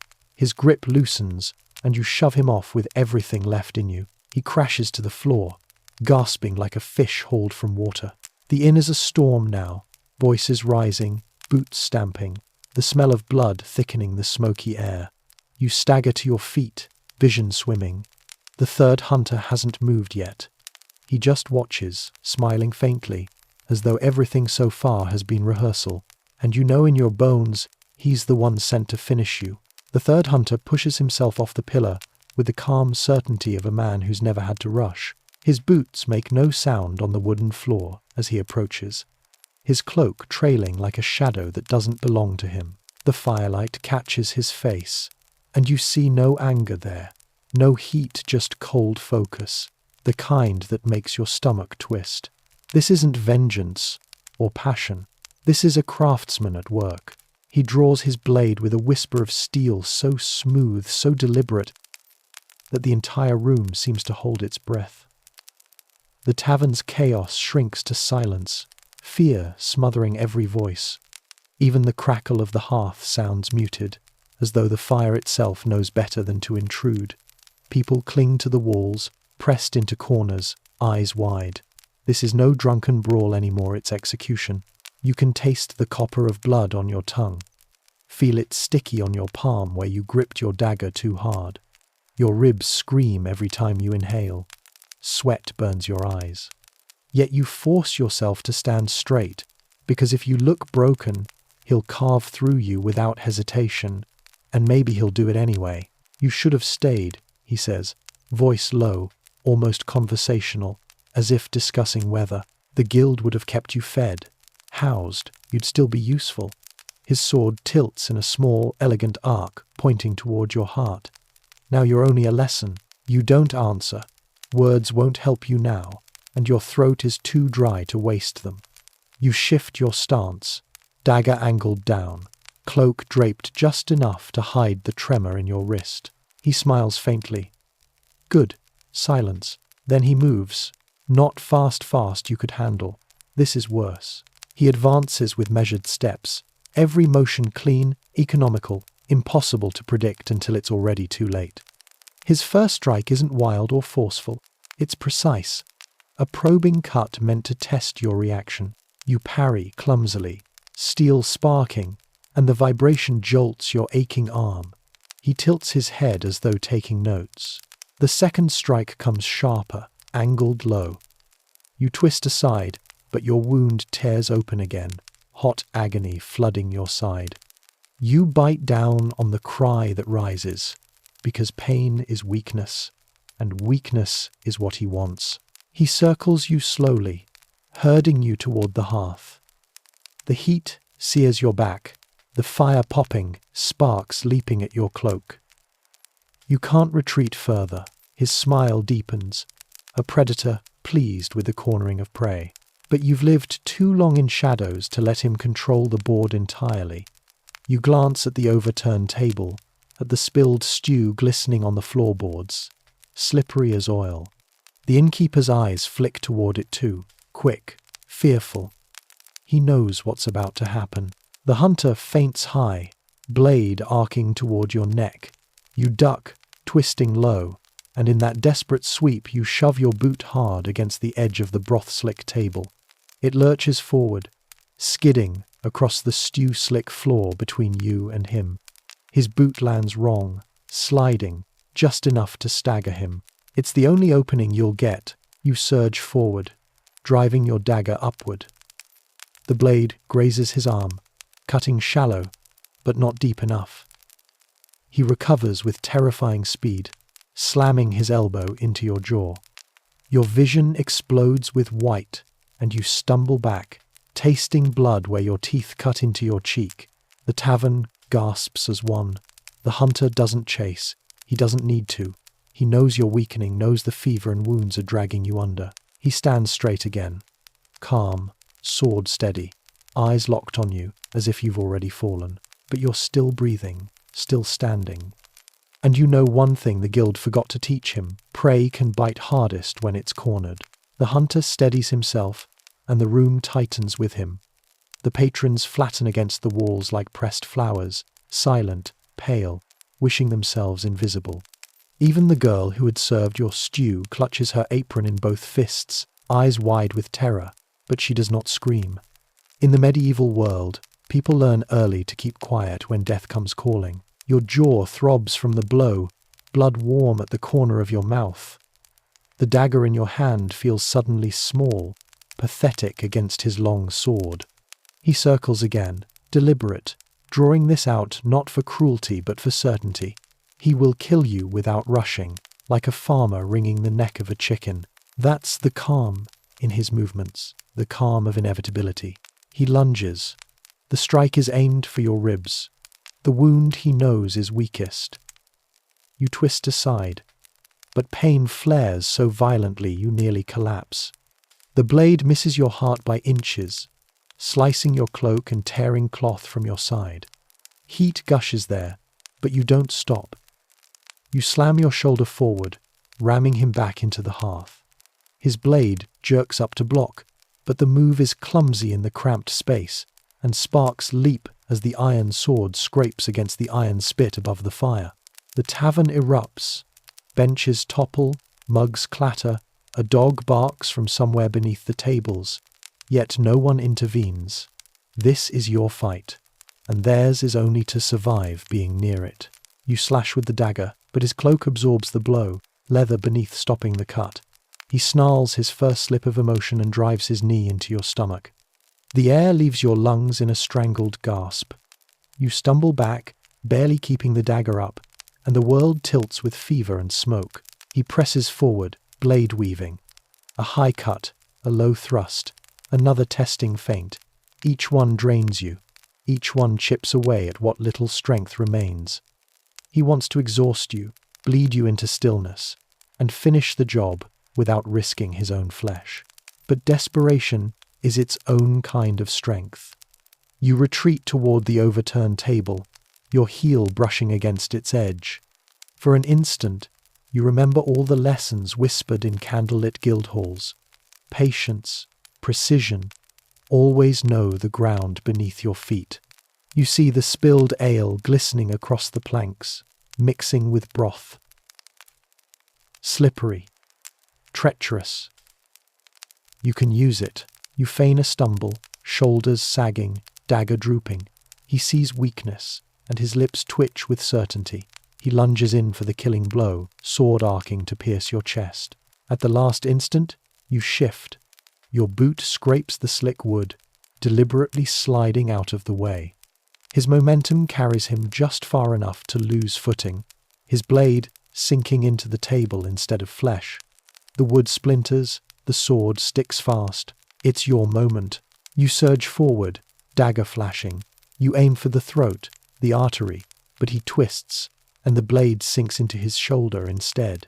Blood erupts hot and thick, spraying your hand. He roars, not calm now, not collected. He wrenches the sword free, and the tavern fills with the sound of splintering wood and his ragged breathing. The patrons gasp, some crossing themselves, some ducking behind benches. The innkeeper curses under his breath, eyes darting between you and the man bleeding on his floor. The guild hunter, wounded, furious, is no longer a craftsman at work. He is an animal who has been cut. And in that change, in the crack of his control, you feel the slightest tremor of hope. The tavern feels smaller now, the walls pressing inward, the air thick with smoke, sweat, and iron. Every breath you drag into your lungs stings, ragged and shallow, as if the room itself resists letting you breathe. The hunter's wound seeps through his cloak, dark and heavy, but his eyes blaze with a fury that burns away the pain. He no longer moves like a teacher, guiding a lesson. He moves like a wolf who has been denied its clean kill. He tears his sword free from the ruined table, splinters raining down, and the weight of the steel hums through the smoky air. You grip your dagger tighter, though your knuckles ache, skin slick with blood and sweat. The patrons are statues against the walls, unable to look away, yet praying they won't be remembered when this is done. A boy peeks from beneath a bench, his wide eyes catching the glint of your blade before his mother yanks him back into hiding. The hunter advances again, but not with patience this time. His strikes come fast, reckless, cutting through the smoky air in blurs of silver. You parry one, dodge another, but each motion rips fire through your ribs. Your fevered body screams to collapse, but you force it upright, because the moment you falter, he will end you. He drives you back toward the hearth again, his blade a relentless metronome of death. The heat scalds your back, your cloak singeing at the edges. You can hear the spit creak as meat roasts over the flame, smell the char and grease heavy in the air. Your shadow dances large and monstrous on the tavern wall, locked in combat with his. For one surreal moment, you imagine someone centuries from now, telling this story how two assassins turned an inn into a battlefield. But imagining doesn't stop steel. You duck low as his sword whistles past your ear, the sound sharp enough to make you flinch. You roll across the floor, shoulder smashing into discarded mugs, wood biting into your skin. His blade comes down, shattering one of the mugs where your head had been. The ale splashes across the planks, mixing with blood, turning the ground into a shining, treacherous pool. You scramble upright, chest heaving. He snarls, closing the distance, but the wound in his shoulder slows him slightly, his movements less sharp, more brutal. He swings in wide arcs now, trying to overpower rather than outthink you. Each blow rattles your dagger, each clash numbs your arm. Then the crowd stirs. Someone yells from the corner, an old man, drunk enough or foolish enough to think he can end this. He lurches forward with a broken stool, swinging at the hunter's back. For a heartbeat, you almost thank him. But the hunter wheels around, faster than anyone expects, and the stool splinters against his sword. A backhand slash follows, cruel and precise, and the man crumples in a heap, crimson staining his tunic. The room screams as one. The girl who served your stew covers her mouth, tears spilling over her cheeks. The innkeeper grabs her arm and drags her behind the bar, cursing under his breath. The message is clear. No one else will try to intervene. This is your fight alone. The hunter turns back to you, his face shadowed but his smile sharp. Blood runs from his shoulder in thick lines, dripping onto the floor, but his grip is steady. "See," he hisses, "no one will save you. Not now. Not ever." Your vision blurs, a feverish haze mixing pain and fear. But beneath it, something harder coils inside you. He's right, no one is coming. There is no rescue, no miracle, no hidden ally waiting to strike. But that doesn't mean you've lost. It only means the fight is honest now. You feint left, dart right, and slam into him with your full weight. Both of you crash against the bar, bottles shattering, ale spilling over the wood. His sword arm jerks, but your dagger finds flesh again, sinking into his side, shallow but biting. His howl is ragged, animal, raw. He slams his forehead into yours, and the world goes white. When your sight clears, you're both still standing, pressed chest to chest, weapons trembling in your hands. Two predators, battered and bleeding, locked in the ugliest, most human part of the trade. No craft, no elegance, just survival. And in the silence that follows, broken only by the ragged wheeze of your breaths and the crackle of the fire, you realize something chilling. The hunter is no longer here to teach you a lesson. He is here to kill you, or to die trying. Your skull throbs where his forehead struck, a deep, bone-deep ache that pulses with every frantic heartbeat. For a moment the tavern spins around you, the fire, the faces, the shadows on the wall, and you almost lose your grip on the dagger. Almost. You bite down on the dizziness and force yourself upright, because to fall now would be to die.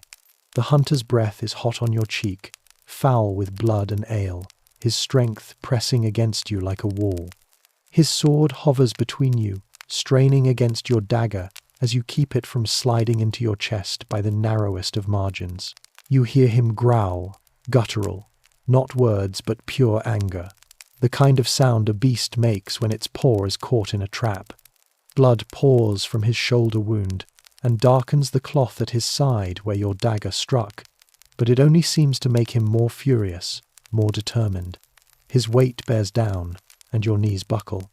Your arm quivers from the effort of holding his blade at bay, every muscle trembling, the sinew in your wrist screaming for release. Behind him, the room trembles with whispers, prayers muttered into hands, soft gasps of horror.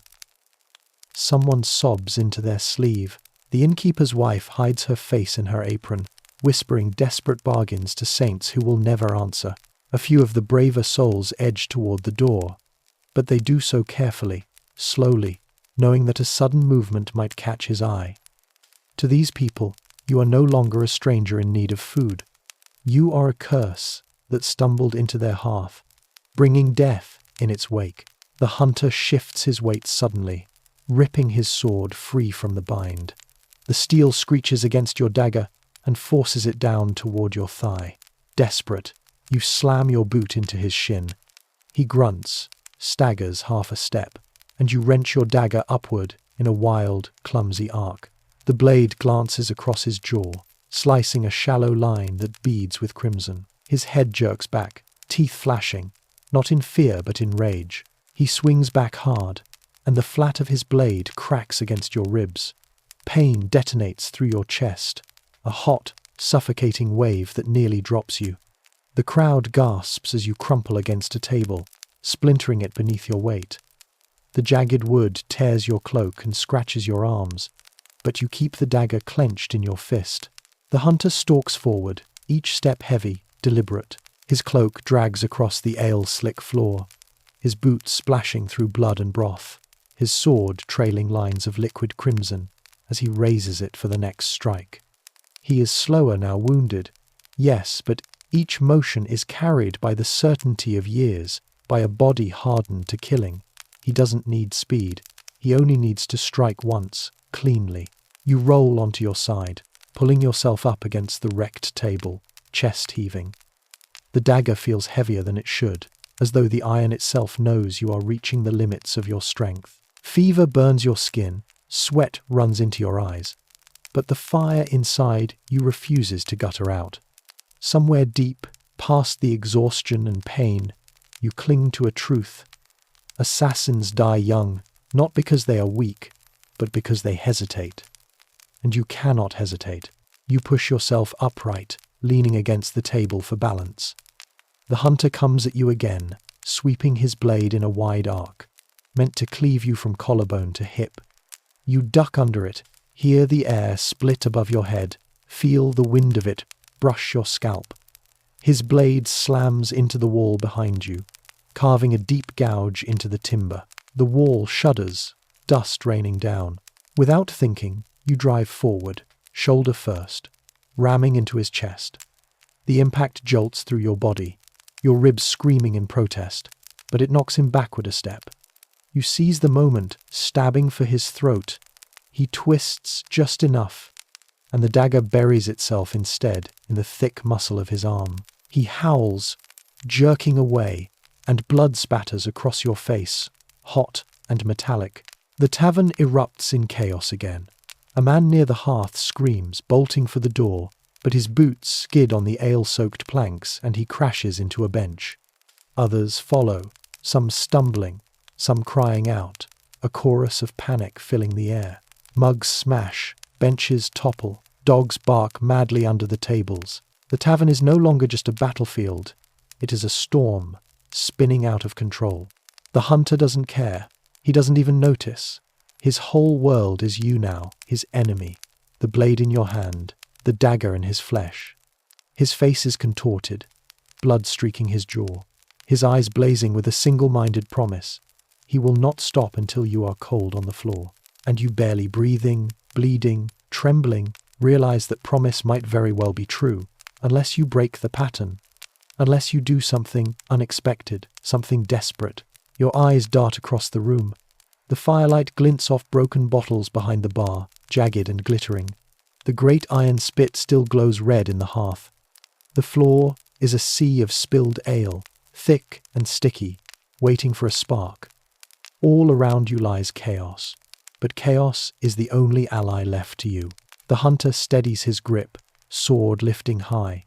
He growls low in his throat, ready to bring it down with all the weight he has left. And in that frozen instant, before the killing blow, before the end, you see the chance. A reckless, terrifying, slim chance, but a chance nonetheless. The sword rises, its edge gleaming with firelight, and you know you cannot meet it head on. Your ribs are screaming, your lungs rattle like bellows in the forge, and your dagger arm trembles with the last threads of strength.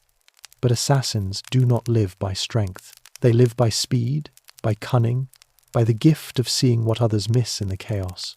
You stumble sideways, half by design, half by failing balance, and the hunter's blade crashes down where you stood a heartbeat before. The floorboards splinter under the blow, wood chips flying into the air, like sparks. The tavern gasps as one, a ragged inhalation of fear. The crowd pressed against the walls now, unable to look away though every instinct tells them to flee.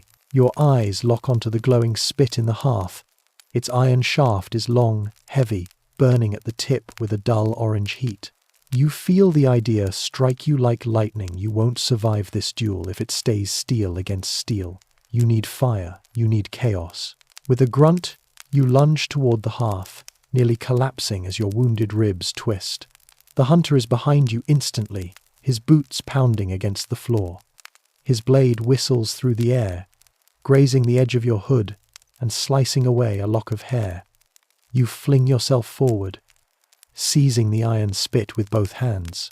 Heat sears your palms even through the thick leather of your gloves, but you grit your teeth and wrench it free. The scent of scorched wool rises from your sleeve as embers fall onto your arm, hissing like angry serpents. The hunter snarls, seeing what you've taken, and charges. His sword arcs again, this time a brutal thrust meant to pin you against the bar. You meet it with a desperate swing of the spit, iron ringing against steel in a shower of sparks. The tavern explodes with shouts as flames leap from the hearth to the straw scattered nearby. Smoke begins to curl upward, slow at first, then eager, as if the fire has been waiting all night for an excuse to spread. The hunter barely notices. His blade pushes against the spit. Strength versus desperation, sparks spitting between you as both weapons lock. His face is inches from yours now, eyes blazing, teeth clenched. His breath is ragged, flecked with blood. He smells of iron and sweat and death.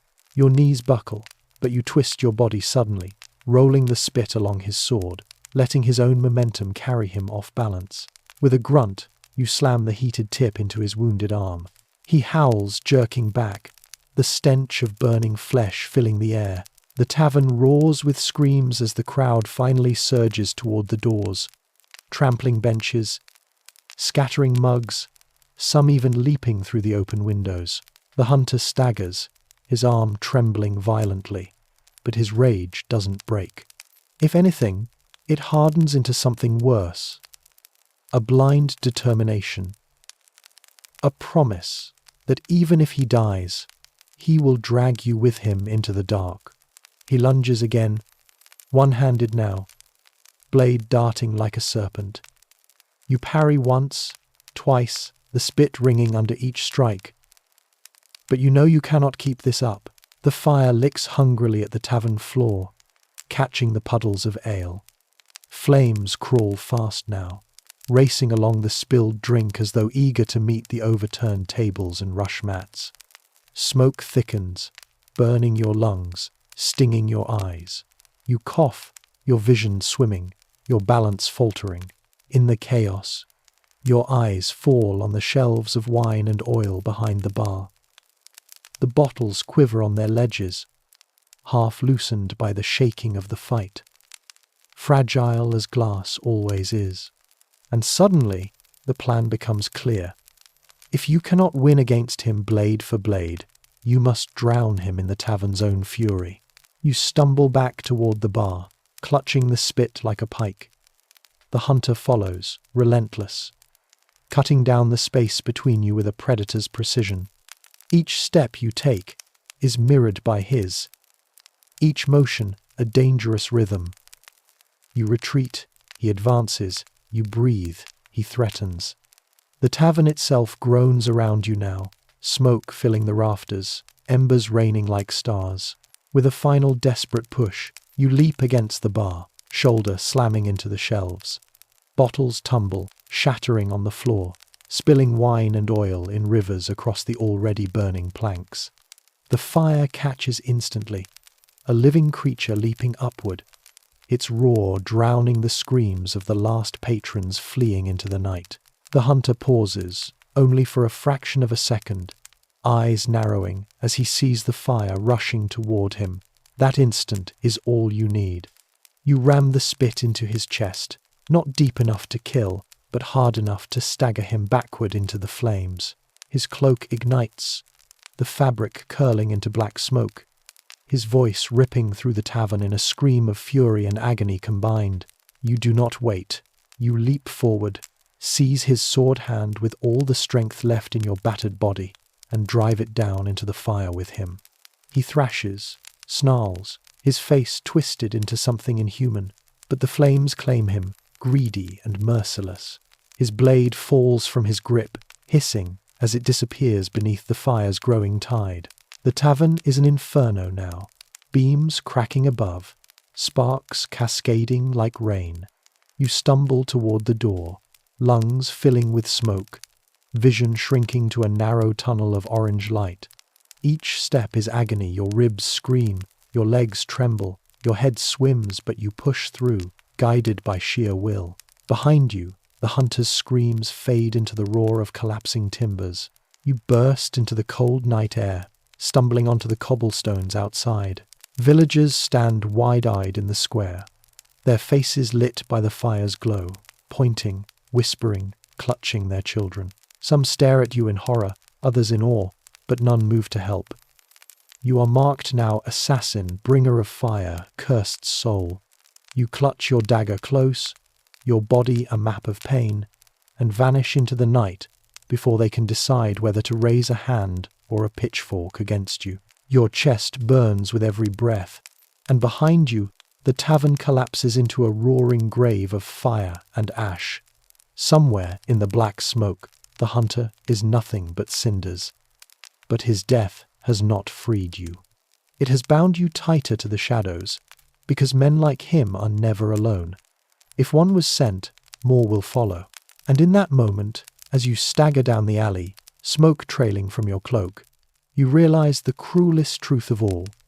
Assassins don't live to see peace.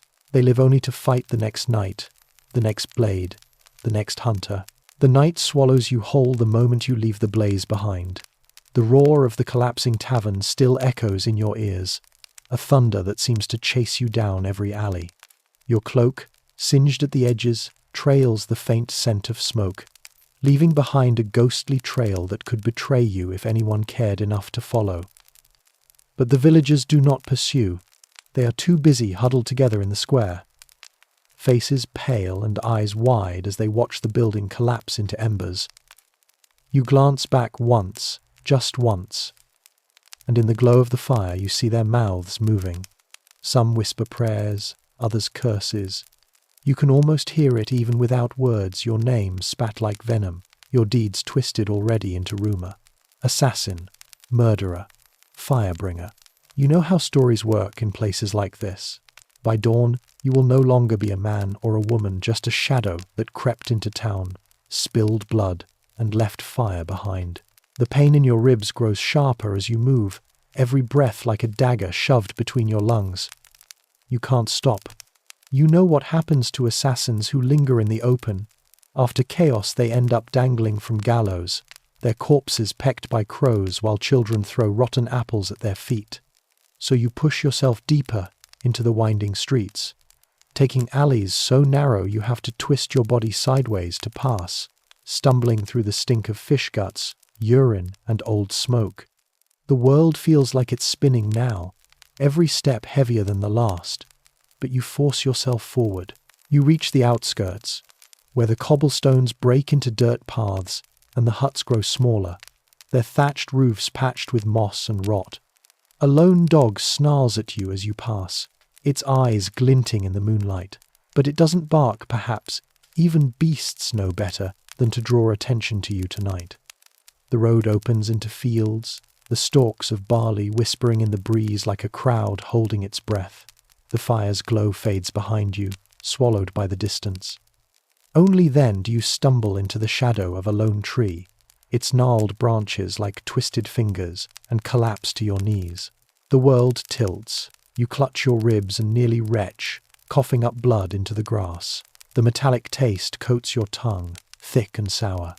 Your gloves are scorched, your palms blistered from the hot spit, and your body feels like it belongs to someone else, a broken vessel, a borrowed thing that might shatter with the next heartbeat.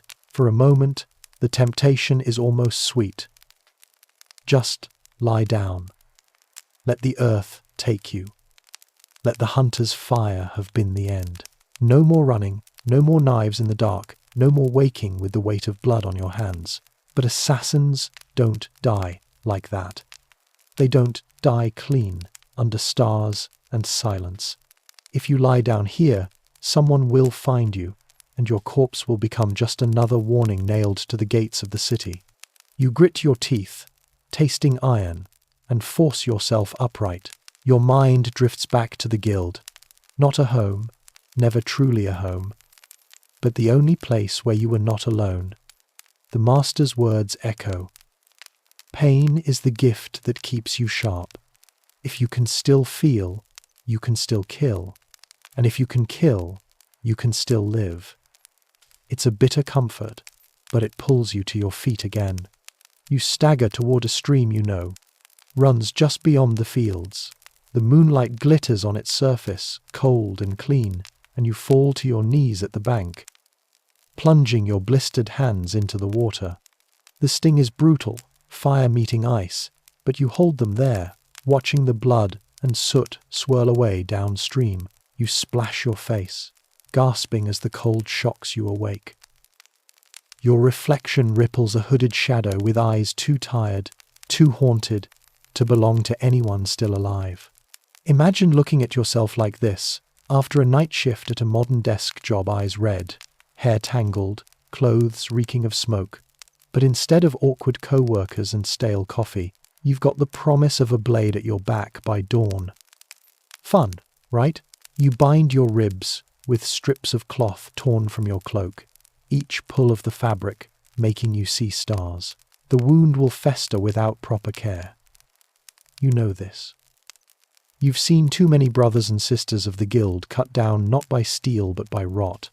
But there is no healer waiting for you, no kindly apothecary with herbs and honeyed words. There is only the road, the shadows, and the ever-present whisper of pursuit. Because the hunter wasn't alone. He never was. Someone sent him. Someone with coin and hatred enough to pay for your death. And if one assassin is marked, the entire guild feels the tremor. You remember the glances in the tavern before the fight, how the hunter's eyes were too sure, too focused, as if he knew exactly where you'd be. That thought digs deeper into your mind than any blade. Someone betrayed you. Someone sold your path, your face, your fate.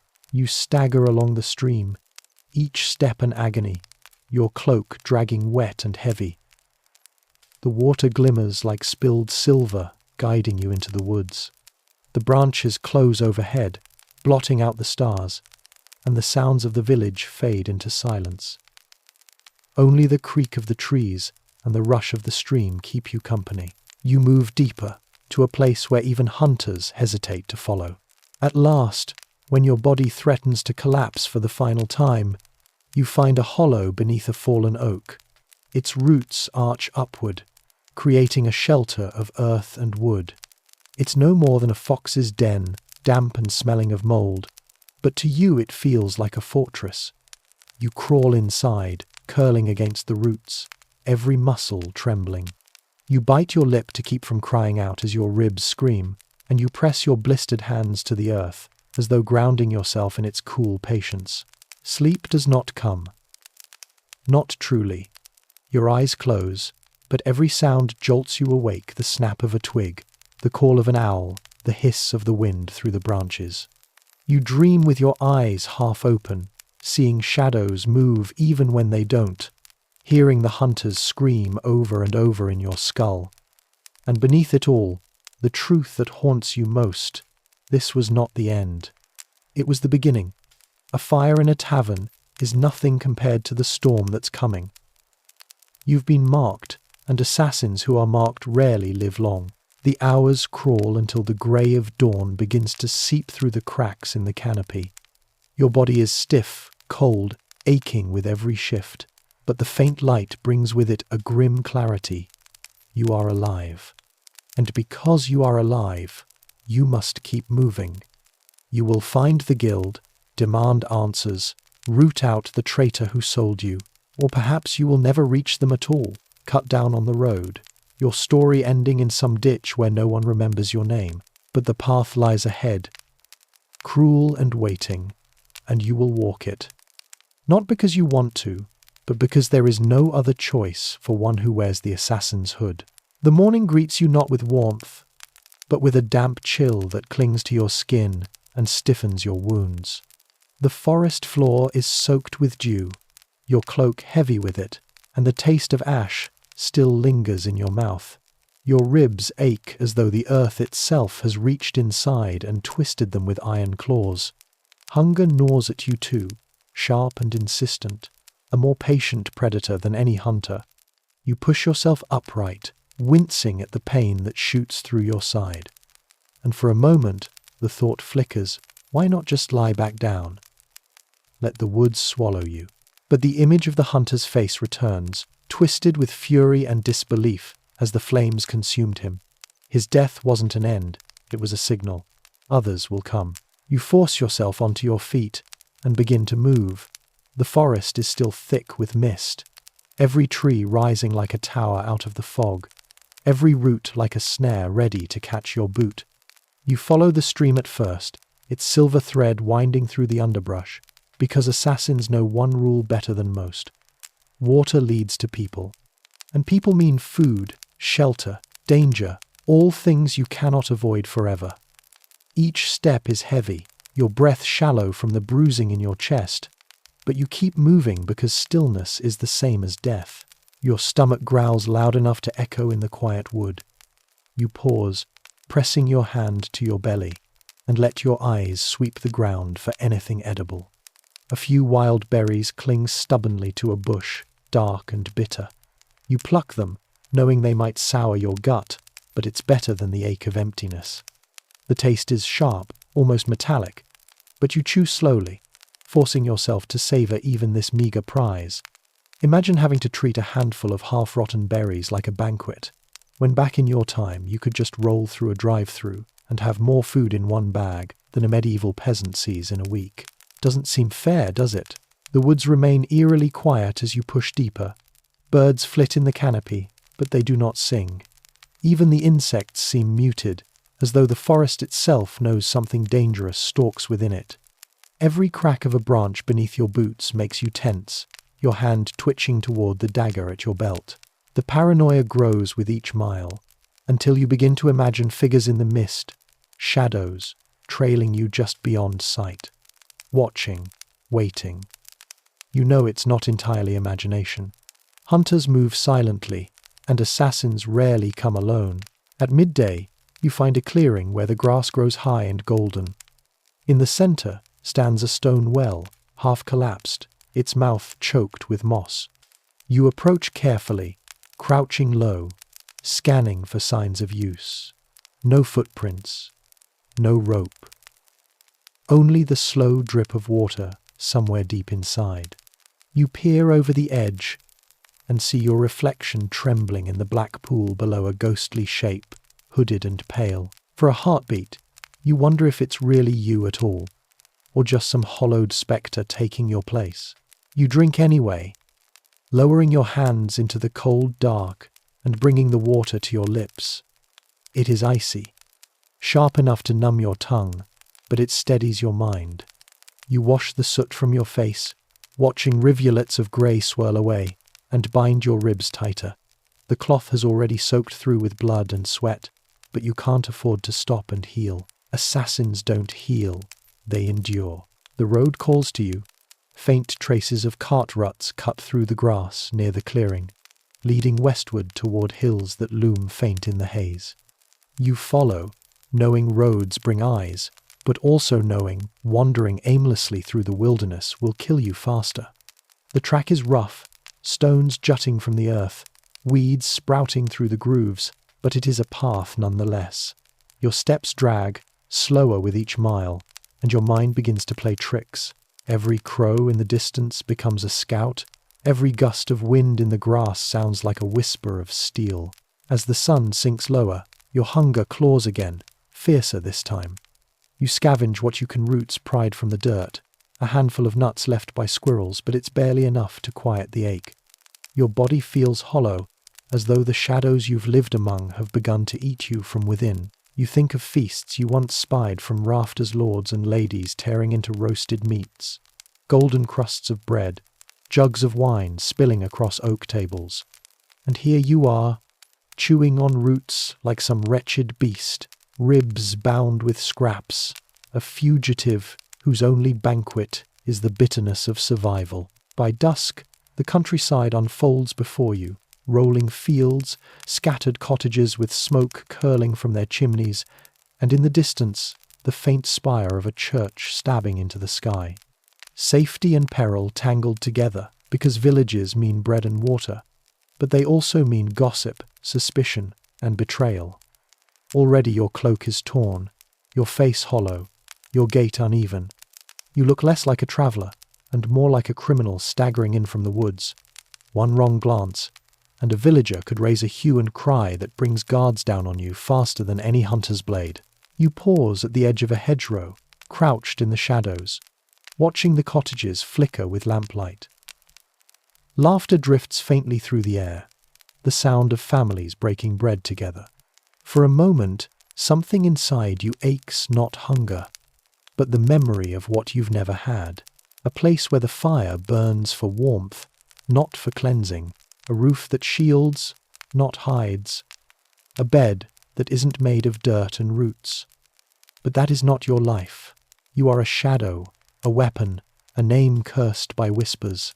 Night is falling again, and with it, the question presses down heavier than your wounds. Do you risk the village for food and shelter, or do you keep to the road, starving, haunted, and hunted? Neither choice is safe. Both are soaked in danger. But assassins never had the luxury of easy choices. The village lies before you like a fragile promise, the warm glow of lamps spilling from crooked windows, smoke curling lazily from chimney tops. It could be a haven, it could be death. The choice doesn't feel like a choice. At all you are starving. Your body screaming for something more substantial than roots and cold water. Your ribs throb with every step, each inhalation pulling at torn muscles like iron hooks. Your fingers, blistered and raw from the burned spit, and the endless gripping of daggers, twitch at your sides. Hunger, exhaustion, and fever make your mind sharper in some ways, cruelly clear in others. You have no right to hesitate. You edge along the hedgerows, moving with the patience of someone who knows what silence really means. Every shadow is a possible threat, every flicker of light, a signal that eyes may be watching. You remind yourself of the lessons. Blend, move slow, let the night cloak you. You've watched men fall from overconfidence before hunters, villagers, rivals, and you know what hesitation looks like. Death is often quiet, unassuming, polite even, until it bursts through your ribs and leaves you gasping on the floor. A dog barks somewhere ahead, and you freeze, pressed against the brambles, letting the echoes fade before you inch forward again. The cottages are close now. Smoke curls over the thatched roofs, and faint laughter and clinking of plates drift through open windows. Someone is eating. Someone is warm. Someone is living a life you will never have. And yet, you cannot ignore the possibility that someone is watching, measuring, noting your approach. You slip along the edge of a courtyard, crouched low, and glance through a narrow gap in a fence. Inside, a fire crackles in a hearth, bread baking in a small clay oven, and a family is gathered around a table. Children laugh, parents speak softly, oblivious to the shadow pressing against the hedge. You imagine snatching a loaf, maybe a hunk of cheese, enough to quiet your hunger, enough to give you the strength to keep moving. But instinct screams a warning. In villages, small thefts are noticed, and suspicion spreads faster than fire in a dry barn. Your mind races. The sound of your own breathing feels loud, intrusive. You press your hand to your lips, stifle it. The rustle of leaves underfoot might as well be the crack of a branch under a cavalry boot. You move slowly, inch by inch, until the nearest cottage door is just within reach. The handle gleams faintly in the lantern light. You test the wood locked, heavy, old. Safe for now, but that safety is a knife edge. Someone might hear you. Someone might see. The hunger claws again, sharper this time. You notice a small basket of roots and herbs left beside the doorway, likely meant for the morning stew. Your fingers hover over it, trembling, but you don't touch. A slip here could mean everything. You crouch, listening. Laughter spills from the window, warm and careless. A dog whines inside, and for the briefest moment, your chest aches not from pain, not from blood, but from a longing you cannot name. To be inside, to be safe, to be human. You move to the next cottage, the next, slipping between shadows, skirting the edges of the village square. Each step is measured, silent, but your body protests with pain that claws through every joint. The moonlight cuts across the roofs in silver strips, and you remind yourself that light reveals what you are, what you carry. Blood, ash, fire. You are a story the villagers will tell without ever knowing your name, if you are seen at all. Finally, you find it. A small barn at the edge of the village. No windows, just a slit for light near the top. and a stack of hay that could hide you if you move carefully. The door is loose. It creaks faintly as you push, but you manage it without giving the entire barn away. Inside, the smell of hay and animals fills your nose. Chickens cluck in their pen. A horse shifts, the soft thud of hooves muffled by straw. You sink to the floor, back against a wall, and breathe. You are alive. For now, that is enough. You eat sparingly roots, a bit of stale bread, water from a trough. Every mouthful tastes like salvation, yet the fear gnaws with it. You know that any noise, any movement, could bring the villagers down on you with torches and pitchforks. And the hunter always the thought of him lingers. His guild knows the roads, the villages, the streams. He may already be on your trail. You close your eyes, fighting the tremor of your body, wishing for sleep that will not come. Hours pass in shadows, and the village slowly grows quiet. Lamps extinguish, doors lock. Silence drapes the cottages like a heavy cloth.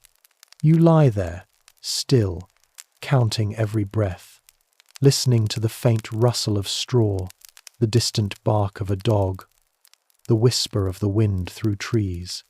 The ache in your body is unrelenting, but your mind sharpens again. Survival is never about comfort. It is about patience, about reading the world when the world wants to kill you. By dawn, you know you cannot stay, you cannot linger. The hunter, the guild, the whispers of betrayal, they are all out there, moving in invisible circles, closing in. You will move again. You will bleed again. You will fight again. Hunger will be your companion, pain your shadow, fear your teacher. And in that stark realization, something inside hardens. You are an assassin, and assassins endure. They endure hunger, they endure pain, they endure the quiet horror of knowing that no one waits to save them. They endure because if they do not, no one else will. You slip from the barn before the first sunbeams pierce the village, your movements slow, deliberate, each step a careful negotiation with the uneven dirt path and your own shattered body. The early morning air is sharp, biting at your lungs, but it brings clarity. Every breath reminds you you are still alive, and that in itself is a weapon. You move along the forest line, keeping to shadows, brushing past brambles that tear at your cloak and hands, ignoring the sting. Every inch of skin scratched is a reminder that survival demands sacrifice. The road ahead is long, winding through hills that rise like jagged teeth in the mist. Your legs ache as though lead has replaced bone, but you force each step, counting them, measuring the distance you've survived. Hunger gnaws at your stomach, a cruel drumbeat. You try to focus on the terrain, the dip of a hill, the shallow stream that could mean water, the thick brush that could hide a patrol, but your mind flickers, playing tricks on you. Every shadow could be a hunter. Every rustle of leaves might be a trap, and then you see it. Footprints, fresh, half hidden in the mud from last night's rain, trailing along the edge of the path. Small prints, deliberate, spaced in a way that speaks to patience and caution. Someone has passed this way recently, perhaps a villager, perhaps a bandit, perhaps another assassin.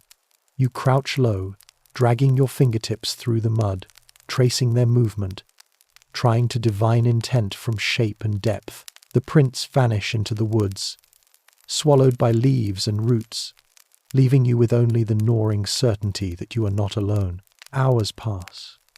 You crawl through underbrush, cross streams that soak your boots and chill your legs, and climb hills where the wind bites your ribs with every step.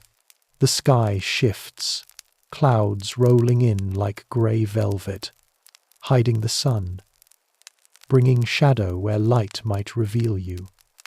Every distant sound a bird call, a branch snapping sets your nerves alight. Your mind hammers on the lessons you were taught. Anticipate, observe, move before they see you, strike before they think. But exhaustion makes the simplest calculations treacherous. Your arms tremble, your knees buckle, Your vision swims in fever and smoke, lingering from the tavern fire. You stop to rest under the cover of a fallen tree, pressing your face against the rough bark, letting your fevered body melt into the shadow.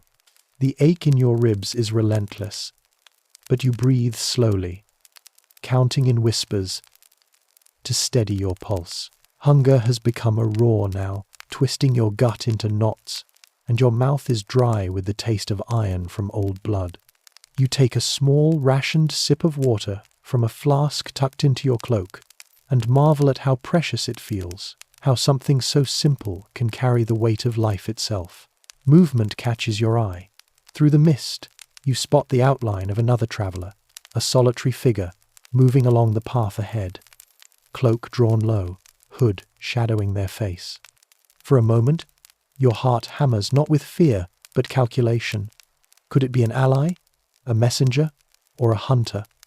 You flatten yourself against the roots of the tree, hardly daring to breathe.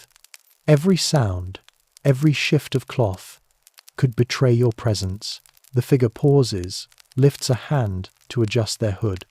You notice the glint of something metallic at their belt, a dagger, perhaps, or a small sword. Your instincts scream, danger, yet curiosity claws as well. The figure moves on, disappears into the mist. You let yourself exhale, but only slightly. In this life, even relief is dangerous. Night approaches again, and the forest becomes a maze of shadows and strange noises. Owls call in the distance, their eyes shining like pale lanterns. Small creatures scurry, unseen beneath the leaves, their tiny claws clicking against twigs. Every sound sets your senses on edge.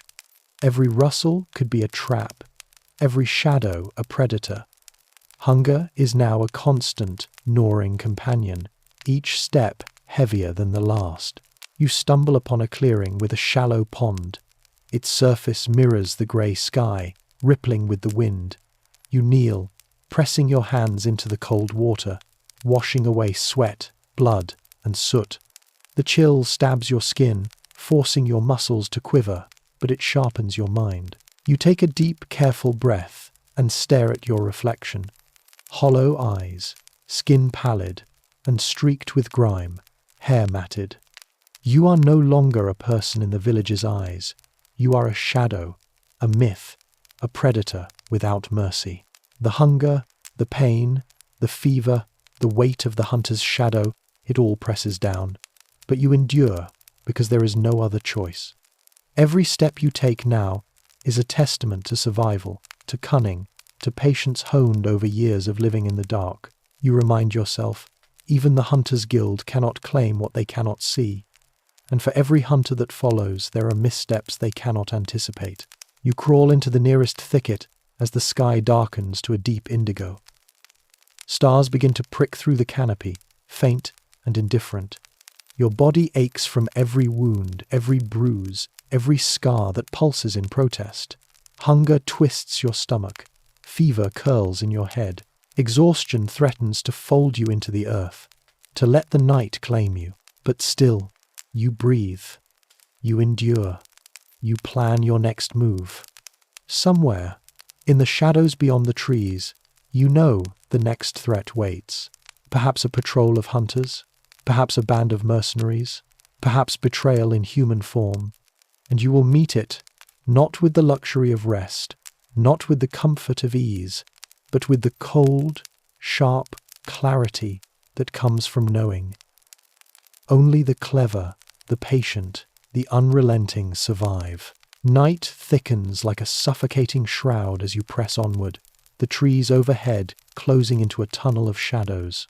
Your body aches in ways that feel almost foreign muscles screaming, ribs thudding with every step, the burn of fever and hunger gnawing at the edges of your mind.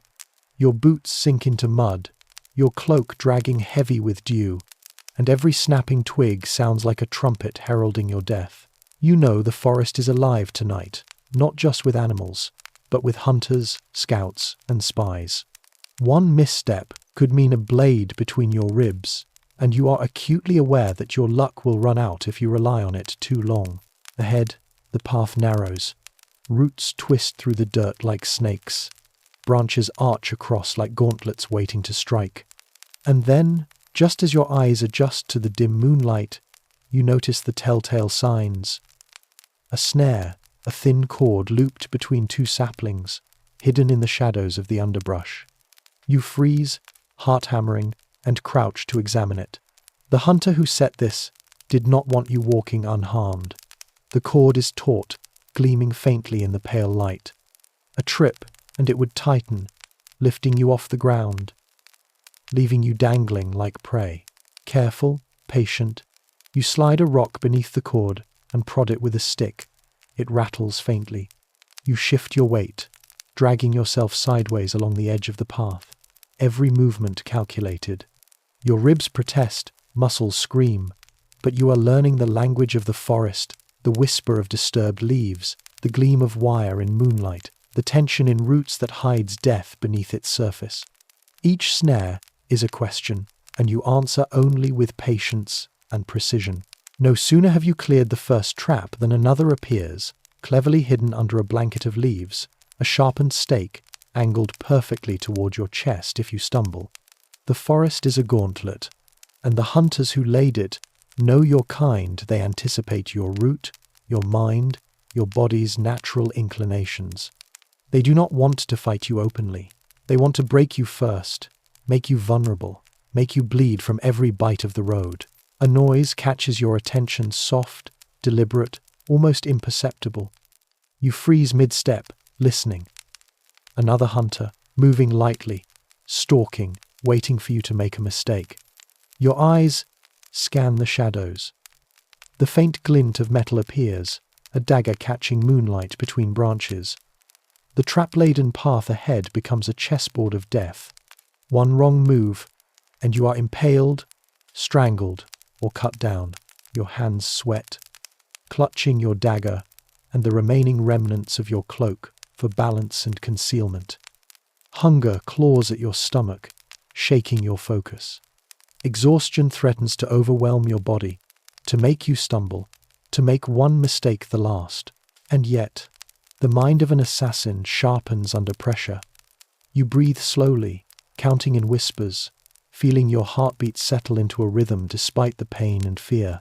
You decide to take the high ground, climbing a gnarled tree whose branches arch over the path. Every shift of weight causes your arms to quiver and your legs to scream, but it gives you vantage. From above, you see the full extent of the trap-laden road, the stakes, the snares, the tripwires, and the movement in the shadows. A figure steps into the path below, scanning, dagger raised. They are lithe, fast, confident. Perhaps they have been sent to test you, to see if the shadow of the hunter lives or dies in the wilderness. You watch them, muscles coiled, body trembling, mind racing. Hunger screams, ribs burn, sweat drips down your temples, but you know this moment defines everything. If you move recklessly, you die. If you hesitate too long, you die. If you do not fight smart, you die. And yet, you must fight, because standing still is not an option, and running blind is a guarantee of failure. The figure below pauses. They smell your trail, perhaps, or perhaps they are waiting, testing, calculating. Their dagger glints, fingers tightening on the hilt. You take a slow, deliberate breath, letting the forest sounds fill your ears, the rustle of leaves, the distant call of an owl, the faint drip of water from a broken branch. You are learning the language of the hunt from both sides now, predator and prey entwined. You strike first, dropping from the tree in a controlled fall, landing silently in a tangle of leaves. The hunter below barely registers it before you are on them, blade flashing, muscles coiled. They deflect, parry, spin an intricate dance in the shadows of the forest, each step a calculation of survival. Snares and stakes are forgotten momentarily. Only the fight exists. Pain screams through your side. Your ribs feel like they are cracking again, but adrenaline hammers through your veins like fire. You twist, duck, lunge, roll through leaves, dirt, and roots. The hunter strikes, and your dagger flashes against theirs. Metal screams against metal. Every strike is a message. I will not die here. Every block, every feint, every calculated motion is a battle of wit, reflex, and endurance. The forest becomes a living thing around you. The shadows swallowing sound. The earth testing balance. Hours or maybe minutes. Time loses meaning pass in this shadowed duel. Your body burns. Your mind aches. Yet you persist, driven by the raw instinct to survive. Hunger, exhaustion, and pain are mere background noise now. Companions you have learnt to wield rather than fight against. And somewhere deep, beneath the sweat and blood, you realize. Surviving this gauntlet is not just skill, it is madness, endurance, and a refusal to submit to the death that lingers in every shadow. Dawn creeps slowly over the horizon, painting the forest in pale, uncertain light. Mist curls between the trunks, turning the trees into towering grey phantoms. Your body screams with exhaustion. Every muscle trembles. Every rib pulses with pain. Your lungs burn as though filled with coals. Yet you move, step by painstaking step, because to stop is to die. Behind you, the faint sound of pursuit reaches your ears, the snap of a branch, a whisper of cloth through leaves, the soft grunt of someone following. You glance over your shoulder, heart hammering, and see them, two hunters, moving carefully, eyes sharp, daggers at the ready. Their presence confirms your worst suspicions. The hunter from the tavern was only the beginning. Someone has sent more, trained to track, trained to kill. You can't fight them all, not with your body trembling, not with your energy depleted. The only option is survival through wit, cunning, and the relentless use of terrain. You dive into a thick patch of underbrush, twisting through brambles that tear your arms and legs, letting the hunters pass along the path you are following. The forest swallows you, hiding your scent and your form. You pause, holding your breath, listening.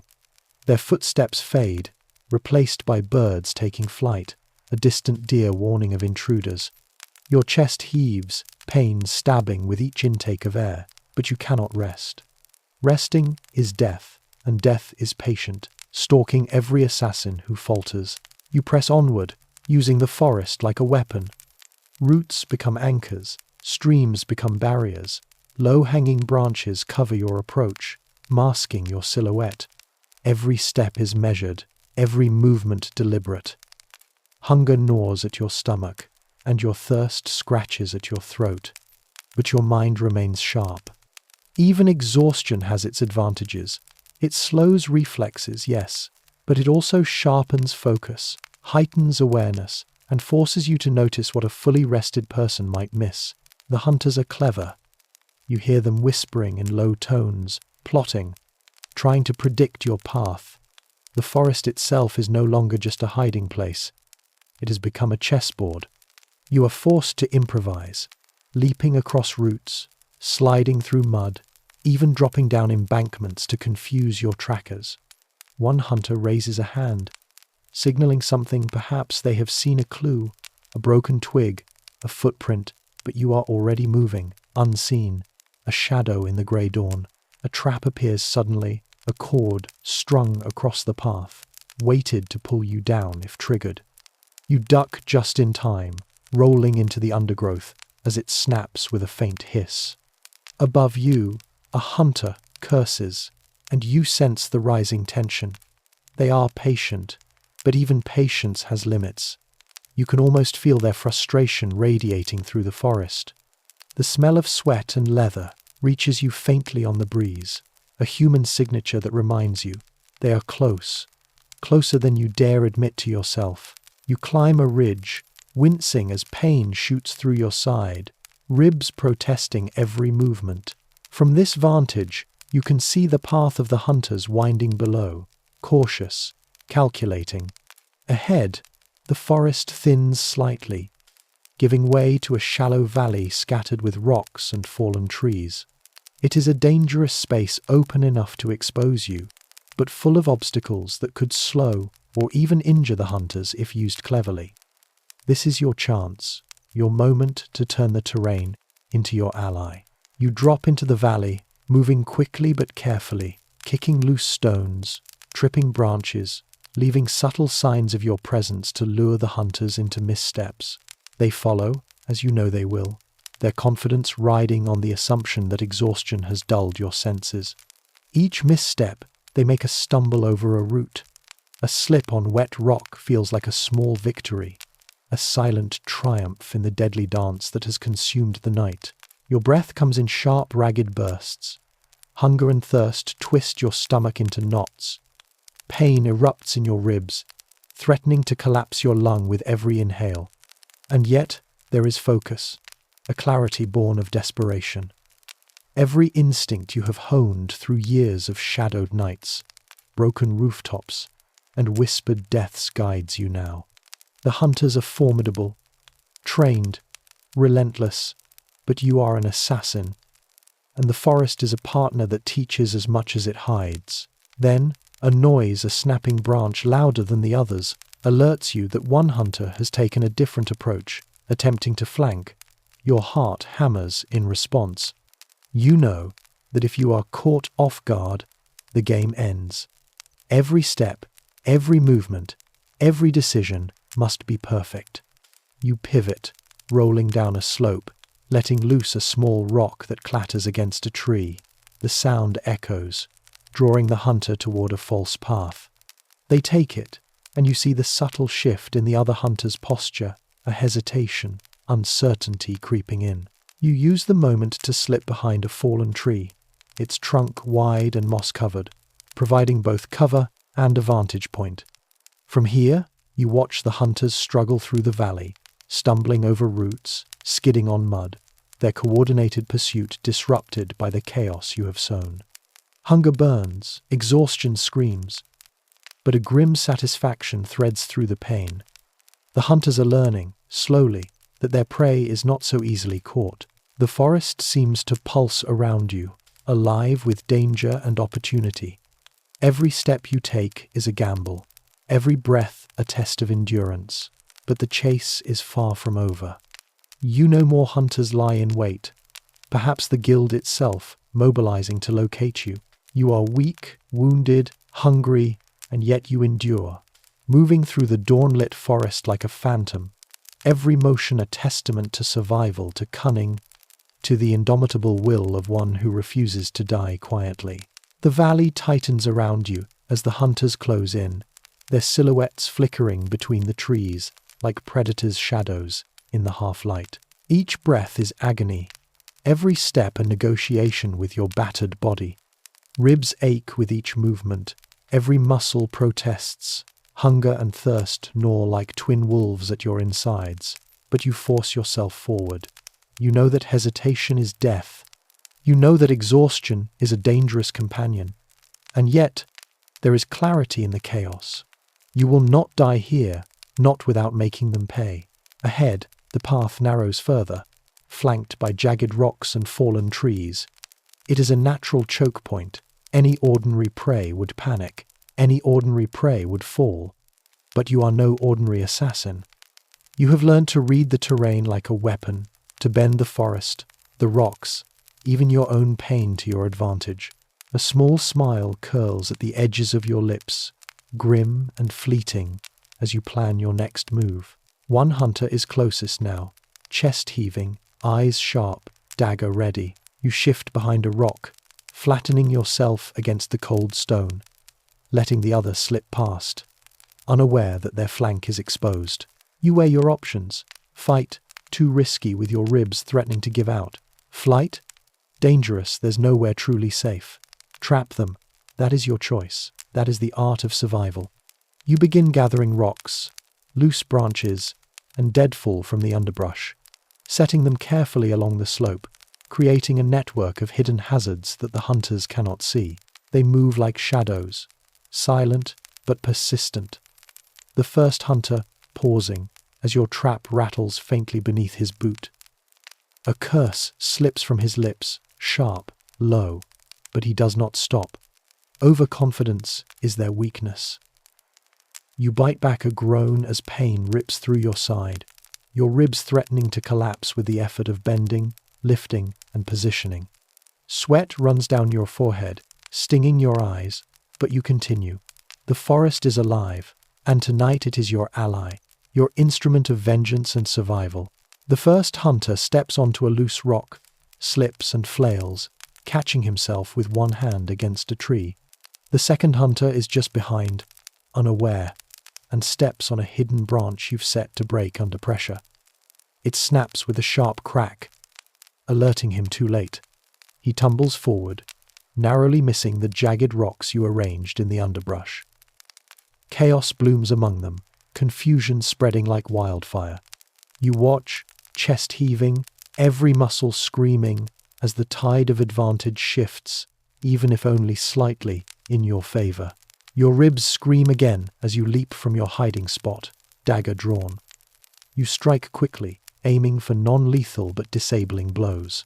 The first hunter staggers, surprise etched into every line of his face, and you spin away, twisting through the trees. Pain is constant, an unyielding partner, but adrenaline sharpens your reflexes. Every movement, every breath, every heartbeat is precise, calculated. Behind you, the hunters recover, cursing, repositioning, now more cautious. They have realized you are not just prey, they are dealing with a force they cannot predict, a shadow that bends to the terrain itself. You know their frustration will drive mistakes. You exploit every one. Loose stones, hidden roots, low-hanging branches, you use the forest like a battlefield, each obstacle a weapon in your hands. Hours blur as you run through the valley, slipping through underbrush, climbing over fallen trees, sliding down embankments. Hunger is a roaring fire in your stomach, thirst a parching agony. But every step forward is survival. Every stumble that does not end in death is victory. Exhaustion threatens to fold your body, but you press on, driven by instinct, by fear, by the singular determination not to die, at the hands of hunters who believe themselves masters of this forest. Dawn edges toward full light, filtering through the trees, revealing the valley in harsh detail. The hunters are still behind you, persistent, but now wary. They cannot predict your path as easily. Every branch, every root, every shadow has become a tool. Your legs burn, lungs scream, but a small grim satisfaction spreads. The hunters, the guild, the world, none of them can yet claim you. Finally, you reach a ridge overlooking the valley's exit, a steep drop leading to a rushing stream. It is dangerous, but it is also opportunity. The hunters are below, too deep in pursuit to notice the potential trap above them. You know this is the moment that will determine whether you survive or perish. Pain twists through your body. Hunger burns. Exhaustion claws at every nerve. But your mind is clear, razor sharp. You will use this moment. You must. You begin dislodging loose stones and deadfall along the edge of the ridge, setting them to tumble downward, creating a cascade that could slow, injure, or even disable the hunters. Your hands tremble, ribs scream, and sweat mixes with the mud and blood on your skin. But the work is methodical. Every rock placed, every branch positioned, is calculated. Survival is no longer about stealth. It is about cunning, improvisation, and daring. You take a deep breath, steel your mind, and push the first stones. They tumble down, striking the first hunter squarely, knocking him off balance. He scrambles, slipping in the mud near the edge of the drop. The second hunter lunges to help, only to be struck by another cascade. Rocks and branches rain down like hail, teeth of the forest biting at human flesh. You watch, tense, every sense alert, ready to exploit the chaos further. Your body trembles violently, now pain, fatigue, hunger, and adrenaline mingling into a cocktail that could either destroy you or sharpen you beyond reason. The hunters stumble, shouting, cursing, scrambling, and in that moment, you leap from the ridge, rolling expertly into the underbrush, disappearing from sight. You are a shadow once again, invisible in the forest, pain still racking your body, but alive. The forest falls silent behind you, save for the muffled curses of the hunters, the distant crash of dislodged rocks, and the faint, steady rush of the stream below. You lie in the wet underbrush, chest heaving, ribs screaming, vision swimming with exhaustion, sweat, and blood, and allow yourself a grim, fleeting satisfaction. Tonight, you survived. Tonight, the hunters learned that shadows are not so easily caught. The aftermath is quiet, almost painfully so. The forest is still, save for the faint rustle of leaves and the soft gurgle of the stream where you rolled to safety. Your body lies pressed into the damp earth, soaked through with sweat, blood, and mud, every muscle screaming in protest. Your ribs feel as though they've been ground between stones. Hunger gnaws relentlessly, yet you dare not move too quickly for fear of aggravating the injuries that now throb with each heartbeat. You lie there, listening. The hunters are gone, or at least the sounds of pursuit have faded. Silence presses in, heavy and deafening, and you realize how utterly alone you are. No guild, no allies, no warm bed, no friendly fire to mask your presence. Just the forest, indifferent, the shadows waiting, and your own ragged breathing. Hunger, thirst, and pain combine into a fog that clouds your vision, yet somewhere beneath it all, a grim clarity pulses.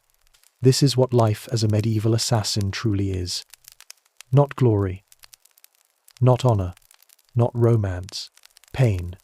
Constant, gnawing, endless pain. You shift slightly, wincing as ribs grind against one another. The dagger at your belt is dull with blood and grime, but still within reach. You touch it briefly, a silent promise to yourself. It is still sharp enough to keep you alive, still a tool, still a companion. You are raw, exposed, and yet alive.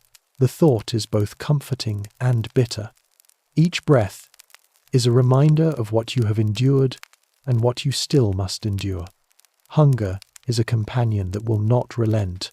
Wounds will fester without care, and betrayal, the inevitable betrayal, waits just around the next bend of the road. You begin to rise, slowly, each movement measured and deliberate. The forest around you is vast, filled with hidden dangers, unseen hunters, and cruel terrain. Each step is agony, but each step is survival. Hunger twists your stomach into impossible knots. Thirst scratches at your throat until every swallow of air feels like sand. Yet you move because the alternative is simple and final. Death is patient, but the assassin's mind refuses to yield. As you push forward, the reality of your existence presses in. Imagine trying to eat roots and moss after nights of chasing your own survival, while knowing that someone, always someone, is plotting your end. Imagine moving through villages where the laughter of children and the warmth of hearths is a reminder of a life you can never touch. Imagine every blade in the shadows, every whisper behind closed doors, every step a gamble with fate itself. This is the life you chose, or the life you inherited, shaped in darkness and honed in fire. Pain is not incidental, it is a constant teacher. Hunger is not a weakness, it is a sharpened edge. Exhaustion is not a hindrance, it is a filter that separates the careless from the cunning. Hours pass in this rhythm, move, hide, assess, survive. The sun rises fully, casting long, harsh beams across the terrain.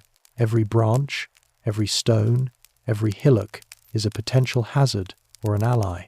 You learn to listen not just to sound but to silence, not just to shadow but to light. You navigate through thickets, across streams, over jagged rocks, always calculating, always anticipating. Each minor injury, Each small success, each heartbeat, is a testament to a life balanced on the knife's edge. By midday, you find a small cave tucked into the side of a rocky hill, a place to rest, to lick wounds, and to regain what little strength remains. Inside, it is cool, damp, and quiet. You collapse against the wall, using a flat rock to prop yourself up. The silence is almost overwhelming.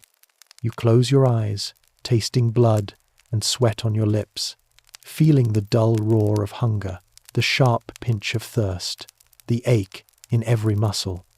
But you are alive. And in this raw, ragged stillness, the truth of being a medieval assassin crystallizes in your mind. There is no glory. There is no lasting victory. Only the endless cycle of hunger, pain, betrayal, and survival. The shadows that once seemed like allies are now constant companions. The world itself is an adversary. Every village you enter could shelter death. Every road could be the scene of your collapse. And yet, you endure. You endure because the assassin's life demands it. You endure because to die quietly is unacceptable. You endure because each breath, each step, each grimace of pain is a defiance against a world that would see you nothing more than another corpse. Your mind drifts, haunted by the faces of hunters felled by your cunning, the fire in the tavern, the betrayal that still lurks unseen, the hunger that claws at your belly, the wounds that threaten to betray you at every movement. You think of the guild, of the lessons etched into your mind with steel and shadow. Patience, observation, cunning, endurance. They are not platitudes, they are laws of survival. Pain is inevitable, but you wield it. Hunger is inevitable, but you master it. Exhaustion is inevitable, but you thrive despite it. Hours pass in the cave, shadows shifting as the day fades. You press your hands against the floor, feeling the damp earth beneath, tasting its cold permanence. The fire in the tavern is long gone. The hunters are scattered, but you know they will return. The road stretches endlessly beyond this cave, each step a gamble, each breath a challenge. And yet, even as your body trembles and your hunger gnaws, there is one undeniable truth. You are an assassin. And surviving, no matter how bloody, painful, or exhausting, is what it means to exist in the shadowed world you inhabit. Pain, betrayal, hunger, exhaustion, these are not just obstacles, they are the life you live.